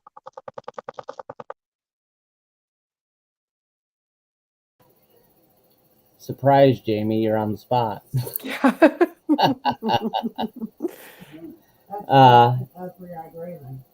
If you want to, she will be back. She's operating on her phone. If you want to talk about POV, where people can find you guys, what you've experienced out there at Post Town, things like that, and we'll wait for them to kick back in. Okay. POV, we do have a YouTube website you can go to. We have a TikTok that's got lots of videos. We have a Facebook page, so it's just POV Paranormal. So you can go all those places. We have lots of stuff there. We do open investigations at Post Town from time to time, where we actually will investigate with you and let you use our equipment. So if you don't have equipment and you just want to dip your toe in the water and check that out, just follow our Facebook page and we'll post when we're going to do the next one. That's one of the options. We're getting ready to go to Mansfield Prison in March. T, I went ahead. T, look at your messenger. I sent you, I had to do it on Messenger. I sent you a copy to an invite link. Just tap on the messenger and he'll take it from there. Now, you said you were doing Mansfield? Mm-hmm. We're doing Mansfield Prison. This will be like the third or fourth time we've been there. We're taking a few friends along with us this time, though. So non-ghost hunting folk will be going along with us. I do believe that's March 5th. And we usually go live on TikTok whenever we go and investigate places. I will watch that one. That one has the upper racks. That one has a lot of angry, violent. It actually has evil activity there. Make sure you anoint yourself before you go on. Teresa, did you get her? Teresa, I sent you a link through your messenger. Just follow the link, click on it, put your name in. It'll bring you right into the studio, and then I'll do everything on the backside.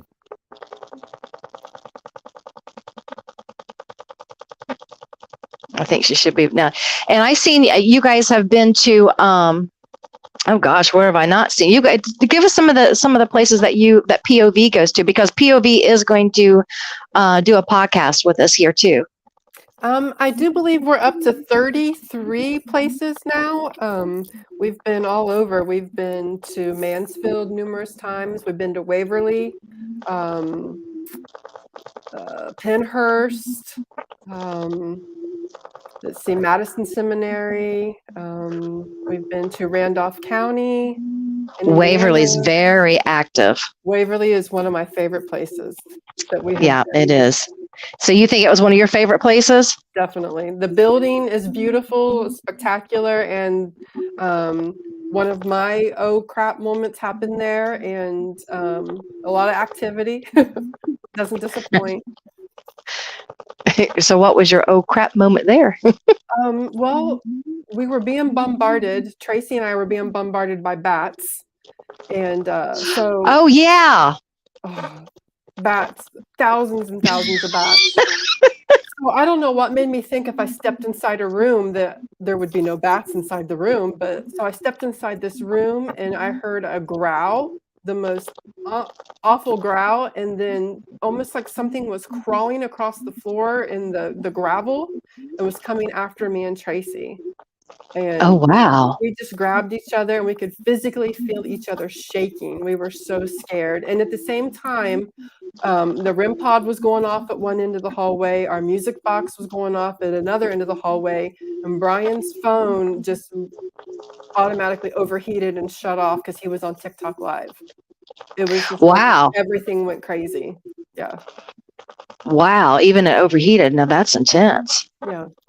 Wow. That is pretty intense. Now, what different types of equipment and stuff? And I was going to give her a chance to figure out, are you still there, T? She might be washing her hair. I don't know. If not, we'll go ahead and finish this up and stuff like that. So what type of equipment and things are you guys using at Post Town? What seems to get the most activity? Our portal. Some people call it a gateway. Some people call it a portal. It's an old-fashioned radio that I can't think of his name, and I'm sorry that I can't think of his name. It's a guy in Columbus converts into almost like a spirit box, but they put like a guitar pedal that cuts out the reverb, so it's just clear as day. It's as if we're having a conversation. Okay. Actually, I was wondering about that. I just seen somebody in I'm trying to think. It's a group of people I know in England, and they have one that gets rid of the distortion like that. Yeah. Okay, Wow. so we now have Teresa in the background. Are we ready to introduce her to the show? Yeah. Hey, you guys know Teresa Baker. What is that name? I know. Hey, Teresa. Like, do you know the Baker man? Yeah, dude. Hey, can you hear us, Teresa? T. Yeah, can you hear me? Yeah, I can hear. Hey, babe. Awesome. Took me a minute, sorry, to figure that out.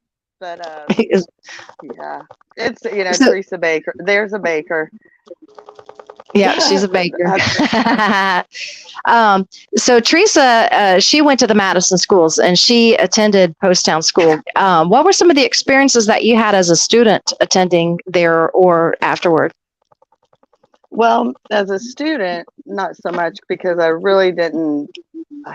Honestly, some things stand out. Like I can remember some things, but nothing really that I knew was paranormal. At the time because I was a kid and just kindergarten to fourth. But I do remember like eerie feelings, especially I hated going to lunch because of the wait line there going down the.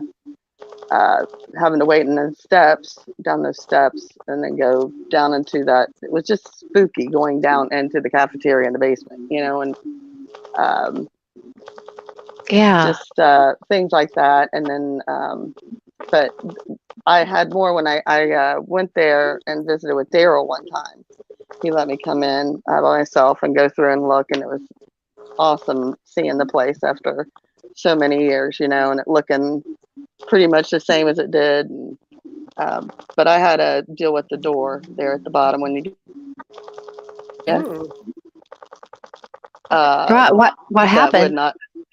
That would not open as well. Like it was completely stuck. Like it would not budge. And then my son was with me, and just barely touched it, and it opened up. Wow! Then, so there's confirmation of that.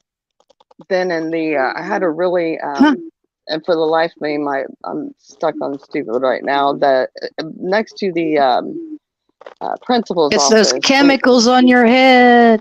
Right, the acid rain today. I tried to stay inside. But we had the I can't think of what they called them back then, but kind of counselor people. Her name was Pamela. Wow, I can't even believe I remember that much. But anyway, it was right next to the principal's office. That was a really weird vibe in there to me too, as well. Do you know where I'm talking about? It's the only classroom on that floor. Was it the classroom or was it the room next to the classroom? There's a principal's office, then there's a classroom, and then that little room. Yes. Yeah, it's a little room that you would go into to get counseled, or people that had like maybe learning disabilities or certain things like that would go in there. And that hallway itself is creepy. It's the narrowest, darkest, gloomiest hallway. Yeah. Oh, that's like the faculty hallway or the teacher hallway, the real skinny one. That's the one we're talking. The principal's office is in there. It's Really Yeah. strangely positioned. That in the music room. Yeah, the music room's great. I love the music room when I was there. That's the doll room now. Yeah. Yeah, love it. Yeah. But That's there a was creepy one doll room. room that we went to that had the big like punching bags hanging from the ceiling. We Is call it it. still there now? We got rid of everything out of that room. We cleaned it out. Yeah, that guy left and never came back. He had an experience and left all of his stuff there, but we did clean it out. Wow. Well, me and my Wow. son definitely had experience in that room. I tell people they don't believe me. They think, oh, it's the ceiling or whatever. But it's like we sat there. We were in that room for probably about an hour, and the bags would really start going in a circular motion. Yeah, and start swinging and like answering questions and things for us. Almost like a pendulum. Yeah. Wow. Now, as somebody that does martial arts, I know how heavy those bags are and how balanced they are. They don't just start moving themselves. Right. No. Unless somebody pushed them or something's going on, the energy. But and of course, that building being as sound as it is too, there's no way in the world there's no flexing in the ceiling or the beams or anything else that's hung on either. There's nothing that's going to be moving those bags. Right. And it wasn't just one of the bags, there was, I don't know, was there like 3 or something, 3 or 4? Yeah, one time there was like at least 3 hanging across there. Yeah. Right. Oh my gosh. Now, custodian, I'm sorry. The custodian part I wanted to kind of explain because I also have a fractured wrist. So I'm like one-handed. So I was typing like but the custodian thing I'm talking about is at the kind of like under the stairwell, kind of like when you go, if I'm thinking correctly, you're like downstairs by the cafeteria, behind the under the stage. stairwell, and it's back in there. That's and I remember his name was or he lived in Catalina, really bad alcoholic, but everybody loved him, but it seemed like there was I felt like him there for some reason. Something in there. I don't know if I don't know. It was weird. Yeah, definitely. We've had his name come across the spirit box in there. And really? Yeah. Is it begin with an R? It was Amos. Amos. Okay. Well, I was thinking, is there somebody with an R? Like I want to say, I don't know. But I love that place. Now, what was you saying? What were you saying that you felt that was like in the counselor room? You said you felt something that was kind of strange there. I felt like I didn't want to be in there at all. That's really? All I know. Yeah. See, the room she's talking about was also used at one time for another janitor's closet, and we have stories of this janitor not liking women, and a lot of women get their hair pulled and get tugged or pinched or and we call him Lou. Wow. Lou. See, that's who I was thinking of. That's Lou. who she's thinking of, Lou. Yeah, Lou. Wow. And then I know because personally I got swats there once, and the teachers, maybe that's why I didn't want to be in there. Got PTSD. Only once? Yeah, for chewing gum. Oh, come on. That's ridiculous. I was chewing gum in class. How things have changed. You'd be amazed. Well, yeah, exactly. You talk about change. Billy, Billy, your aunt-in-law, Billy and I got SWATs together. But Billy Joe Mullins. Do you know her? That does Teresa? not surprise me. That sounds familiar. I'll tell you what. This was, I kid you not, when we got SWATs, this was like a skit straight out of the Brady Bunch. I had drawn this picture. Okay. And I know I shouldn't have put it on there, whatever, but I drew this picture and we had a mean teacher and it was at Central School and her name was Mrs. Stanley. So at that time, the commercial Stanley Steamer carpets came out and they had a song, Stanley Steamer carpet cleaner, get your carpets clean. Okay. So I made up a rhyme that was like, it was her name, but it was like something like Mrs. Stanley's meaner or whatever it was. I said something. Well, anyway, then somebody else put something kind of bad on it or whatever. And then I guess Billy put something on it too. Well, they caught her, and they caught her with it. And I said, well, it was mine. So I because I was going to just take the heat. So Mr. Korn, that was the principal back then at Central. So he marched her and I both down. And I'm telling you what, he swatted the shit out of both of us. Oh my God. So we got a SWAT because we made this picture, just like the Marsha Brady thing where they made a little picture. And we both got SWATs, man. Because we called her Stanley Steamer, the mean something teacher. Wasn't even cussing or anything like that. Right. Our producer said, Deana, I see you and POV on a live exclusive. As I leaned in too close to the phone, on a live exclusive all-hour stream on the school. Actually, she and I have already talked about that, doing some lives from the school. I think that would be pretty cool. For those that do or don't know, the owners of the school, Daryl Wisman, he was supposed to have, it was a heart valve replacement surgery, wasn't it? Yes. Oh, really? Yeah, it's the same thing that I have. It's a mitral valve. He was supposed to have that today, but Jamie had explained there were just a few setbacks that they had, and so it was postponed. But now he did come home today, and which shocks me because she said he was in ICU. So everybody make sure that we put the Wisman family. Now we see you. With it. I said heck with it. I pulled it back. Well, who cares? It is what it is. It is what it is. You know what? Actually, I just have mine pulled back today too. But we have to put them on a prayer list for us. Absolutely. And make sure that we send them out some positive juju and some prayers and stuff like that. For sure. Yeah, prayers for Daryl, absolutely. And these guys, the people at Post Town, they are just the best people. I don't know how many times, because I do a lot of benefits and stuff. I throw a lot of benefits with the bands and different things. Daryl and Brenda are some of the first people that will help with a benefit. They'll donate things, or they'll make a basket, or they'll donate something for going in for the school and stuff like that, or even a baked good. They're just some of the kindest people that you'll meet. They're really they're just the real deal. You can even tell when you even watch the video. That's why I did those videos of Daryl. He is what he is. He is who he is. He doesn't pretend to be somebody. He doesn't fake it. They are the real deal. And it just comes across. And when they tell you that this has happened, or they've seen that happen in different experiences, it's absolutely happened. I'd bet my car on it. If Daryl said he's seen something, then he's seen this and it happened. That's the kind of people that they are. Yeah, definitely. And you're the a caretaker there? I'm kind of like his assistant. Okay. Site manager. Yeah, I do the bookings and the tours and things like that, Oh, along cool. with POV. Yeah, so she's taking care of it. That's a big job, because I know it stays really busy there. Oh yeah. Yeah. Now, I was sitting there thinking, I thought do they have an event that's coming up? We had a big, or is it you guys that's having a POV that's having an event coming up soon? We just had an open investigation, February, or no, a couple weeks ago. You know what? Well, okay, tell about that investigation. I just remembered what it is. I touched on it a little bit earlier while you were off working.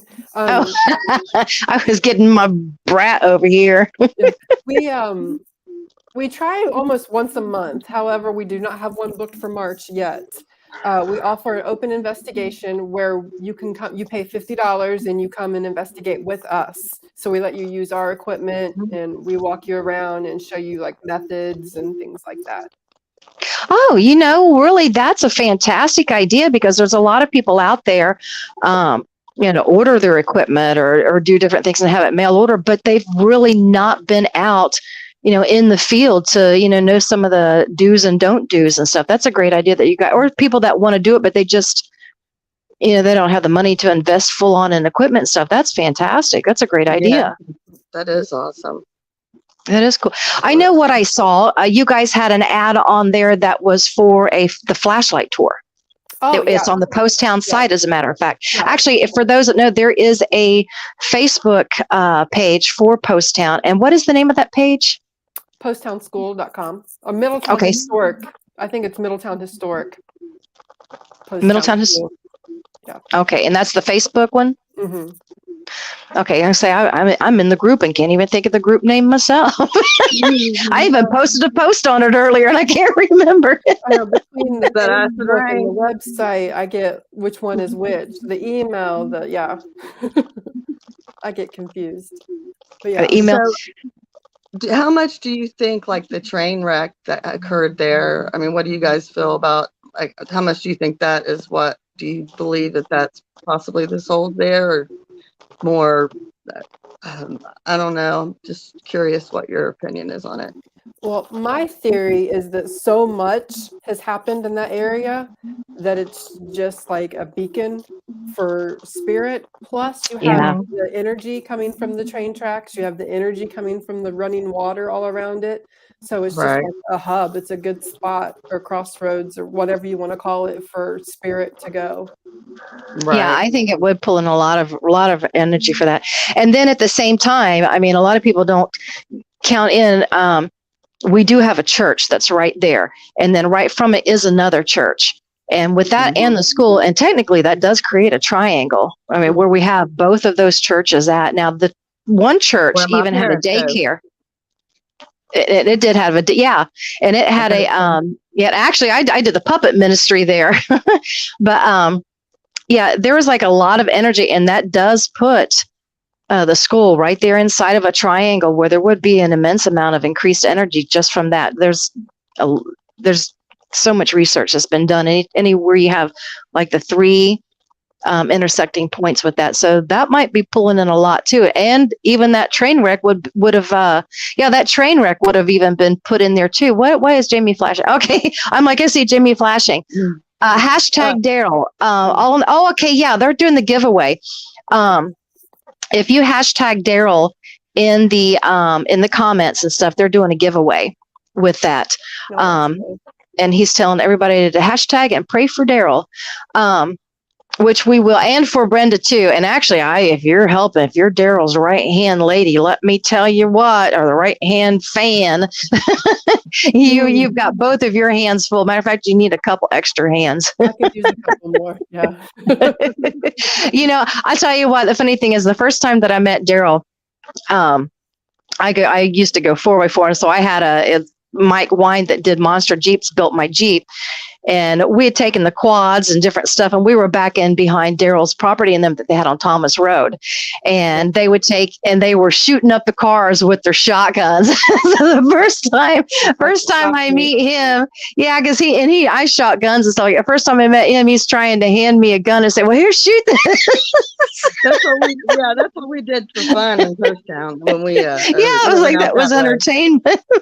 Yeah, I live. He's much calmed down after that. Now, is he related to? He's Wisman, right? Mm-hmm. Yes.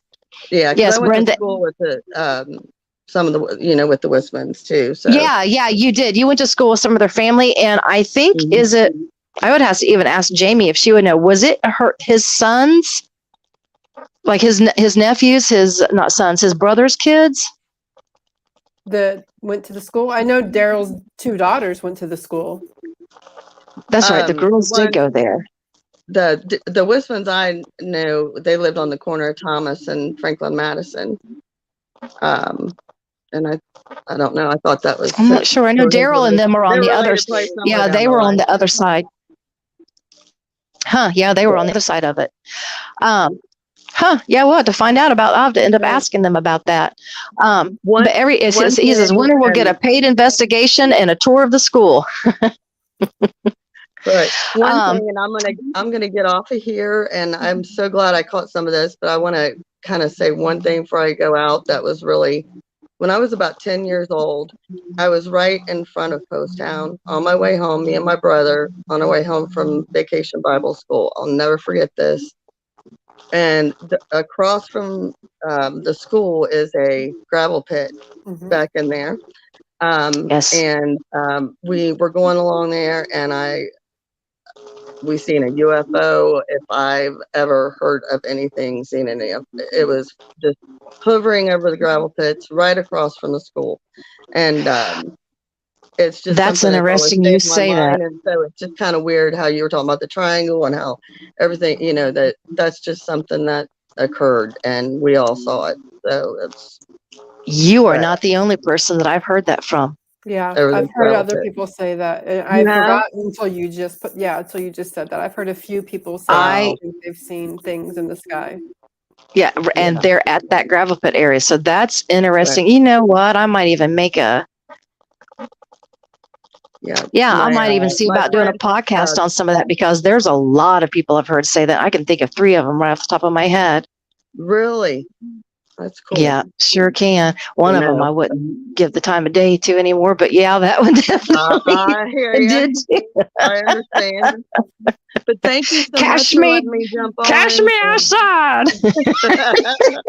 Think nobody got no time for that. No time for that. But I gotta get these Well, you fruits have a out. blessed night and get those out of there. It looks fantastic. We'll end up getting to see like an after view later. Yeah, I don't know why I just don't give up and just let it go gray, but whatever. But you guys have a great night. No. It was nice to meet You have a you. blessed Thank night. you. Thanks, T. Have a good one. He said 30 seconds to enter the drawing and paid investigation. With hashtag Daryl. So you have the flashlight tour that's coming up. I just advertised that you can book a flashlight tour with me anytime. Okay, so they can book those anytime? Okay, I was wondering about that. All right. And then you have like the daytime historic tours that you have? Mm-hmm. Yeah. And they can book those, I guess that's just anytime also? Yeah, I just work with you and your schedule and my schedule and match it up. Okay. All right on. And what I'm going to have you give the contacts again real quick before we sign off. Posttownschool.com is our website, or you can email myself or Daryl at posttownschool@gmail.com. At gmail.com? Okay. And do you want to give POVs? Because we did use your guys' videos. Yeah. POV_paranormal on our TikTok. We have POV Paranormal YouTube, Facebook, TikTok. We got it all. Just I was going to say, you guys have got it covered. search POV Paranormal. I know I was absolutely impressed with your guys' videos. I binged. I did. You guys have quite a few videos on there. It's really good. Kathy Arnott. Hey, check you out. Cool. She's the winner. Yeah, you guys have had like a ton of different videos and different types of experiences, which I thought was pretty cool. There's the Godfather. Or maybe not the Godfather. Is the Godfather there? Yes, it's the day of my daughter's quinceañera. What can I do for you? There's not enough mints on the table. Go ahead and send me your information on Facebook. We'll get this taken care of and get it shipped out to you. I will get a hold of POV and Deana in the meantime and orchestrate things. Just because of Daryl's health, we're not going to put too much stress on him, but we will get it taken care of one way or another. Very cool. Yeah, he is two of the best people. He and Brenda too. I could just rave about her forever. Mm-hmm. And that smile, she smiles. Those two are 2 peas in the pod. They've been in love, and they are truly they're like on a honeymoon still. They're funny. They're funny together. They're perfectly meant for each other. They are definitely soulmates. They're the cutest things in the world. Okay, well, we have just a few more minutes in the show. If anybody wants to hit like or share the show, mine's finally 5. I show you a little picture of my little brat. I move it over here. She's never done that before. She was I had her in her little room in the back, and she started barking. I thought she was hearing the feral cats. I feed half of them. I thought that's what she was barking at, but no, she just wanted to come in here and sit. And then I sat down on her. Mine thinks it's playtime. I see yours here. Mine had the zoomies yesterday. I had the big time zoomies. So, we'll go ahead and we'll get together and we will do like a live tour type thing sometime. Maybe do like a live, go in and instead of doing, the podcast from the house, we'll do it from, inside the school or something like that. See what we catch or don't catch. I have a tendency that I'm real careful about how I do those things because I seem to be a magnet for that stuff. You're a beacon. That's what I call it, a beacon. It is. I'll tell you what. We were at it's CCP's actually. It's Austin Maynard's place. So I was up at Middle Point, and my mom had passed away, and they had set up some of the sensors and things that was up there. And I was with Brandy Marie, or the psychic Brandy Marie. She just started picking up on my mom, and at first I thought she might be picking up on somebody else, so I didn't pipe up. And then it was just some of the things that she said I knew. And I said, would you actually be talking about somebody that maybe could have died of with a lung cancer? Because my mom had a inoperable brain cancer, but it metastasized to her liver and lung. And when she did that, I mean, the lights weren't even set to go off. The lights started going off and triggered them. And then they had the doll that triggers, and of course the ink box. And I mean, it answered one question after another. And I had lost five family members and a friend in 2020. Oh, wow. And yeah, it was an interesting year, but every one of them had blonde, curly, short hair. And she had mentioned somebody with blonde and curly hair. And it's like when you said the debunking, I have seen all of these different things happen and occur. I've done all the investigation and the searching, of course, tons of it by ourselves.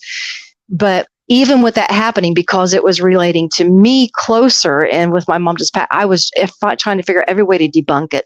I even moved myself over where I was at the doll. Because anybody working the doll, and I know how this stuff works. I've done this how many times. And I kid you not, when I thought in my mind, because she mentioned somebody cremated, well, there was only one that was cremated. And, at that point. And I thought of my friend Amy, and immediately, clear as day, it came through the ink box. Hi, Deana. Oh, wow. And I knew it was my friend. Yeah, it was my friend Amy. And and prior to that, when they were discussing like the colors of the lights and stuff, Brandy had asked, what is your favorite color? When you do like the confirmation on the ink box that this really is who you're talking to. Right. And my mom loved purple and she loved turquoise. And she said, do you love the color purple? And the lights kind of did like a little thing. And she mentioned turquoise. And I'm telling you what, those lights lit up almost like a sea green color, which is as close as what it could get to turquoise. Well, when we were and the whole stage triggered. And when we were in the break room later on, and we were talking about it and telling it about it, Austin, who created the machinery and set the trigger lights up, he said no, he said they won't trigger those colors. He said it's only set for blue and red. And we had like a circle of us down there in the auditorium. If you've been to Middle Point, we were down in the auditorium. We had a circle of us. There's probably like 14, 15, 16 of us in there, and every one of us seen it happen. Wow. And I mean, it was just, it was phenomenal. Kathy said, I love Middle Point. I see a lot of lives from there. Yeah, it is. It's a really neat, it is pretty neat there. I'll tell you what, if they start doing and everything, the lives at Post Town, Kathy, Post Town's active. I mean, it really super is. Phoenix said, Deana, my phone just sent balloons across my screen twice, but I wasn't touching the screen. Wow. That's interesting. You know what? I kid you not. If I could figure out how to do this and pull this, I just cleared out my I just cleared out my store and lock. And when I cleared out my store and lock, I have my mother's, and they're huge. I have my, how could I do that? I have my mother's funerary flowers in here. Let's see if I can do this. Hey, there's my artwork. If you can see, and it's a mess because it did just clear out the thing. Was it even showing? Yeah. Oh, okay, there we go. I have 2 sets of my mother's funeral flowers in here. So that's interesting that you say that, because I just bought balloons, of all things, balloons that just came across your phone. I just bought balloons to put on my mother's grave. As silly as this sounds, my mom said that, and she just was a prankster and stuff, and she put balloons on people's graves. Kid you not. And actually, she put get well balloons on some people's graves. She did it to my aunt. So it's just kind of funny. So if you've seen balloons, that was probably just my mother. Wow, that is amazing. Now mine's, she's tapping on me saying, give me some loving. Yeah, that's interesting, Phoenix. And I'm glad that you told me that was something, yeah, that was something fantastic to hear about. We're going to go ahead and we're getting towards, it's 11 o'clock and actually here she's going to jump up towards, she's trying to say hello, say little Miss Ellie. Actually, she's named Ellie after that video game, The Last of Us. And ironically, we seem to be going through that right now. Matter of fact, I think they just made a movie off of that video game. But join us next week. And I very much appreciate Jamie coming on and speaking with us and sharing POV's videos. Those are POV Paranormal's videos that we shared. And the other one was a live videos, and they were Zach Powers videos. They were public on YouTube. And join us next week. And I have Marsha K. Moore, who is an artist. She's had her artwork that's on and been referred to and used as references on Ancient Aliens, Ancient Ancestors, and there's just a whole list in museums and researchers and everybody that's looked at her artwork and uses it for references. And she goes over like the Deana Indians. She just did one now, and shows literally, and she goes through the anatomy of the human body, and it shows, that they were giants. That they try to jive talk us and say that the giants didn't exist, but yeah, and these were in the Indian burial mounds. And hopefully we will get to see you guys next Thursday. We're always on at 8:45 Eastern Time and 7:45 Central Time on Skydoor Network and that's on both YouTube and on Facebook. And you guys have a blessed and a wonderful evening. And thank you for joining us and being our guest viewers.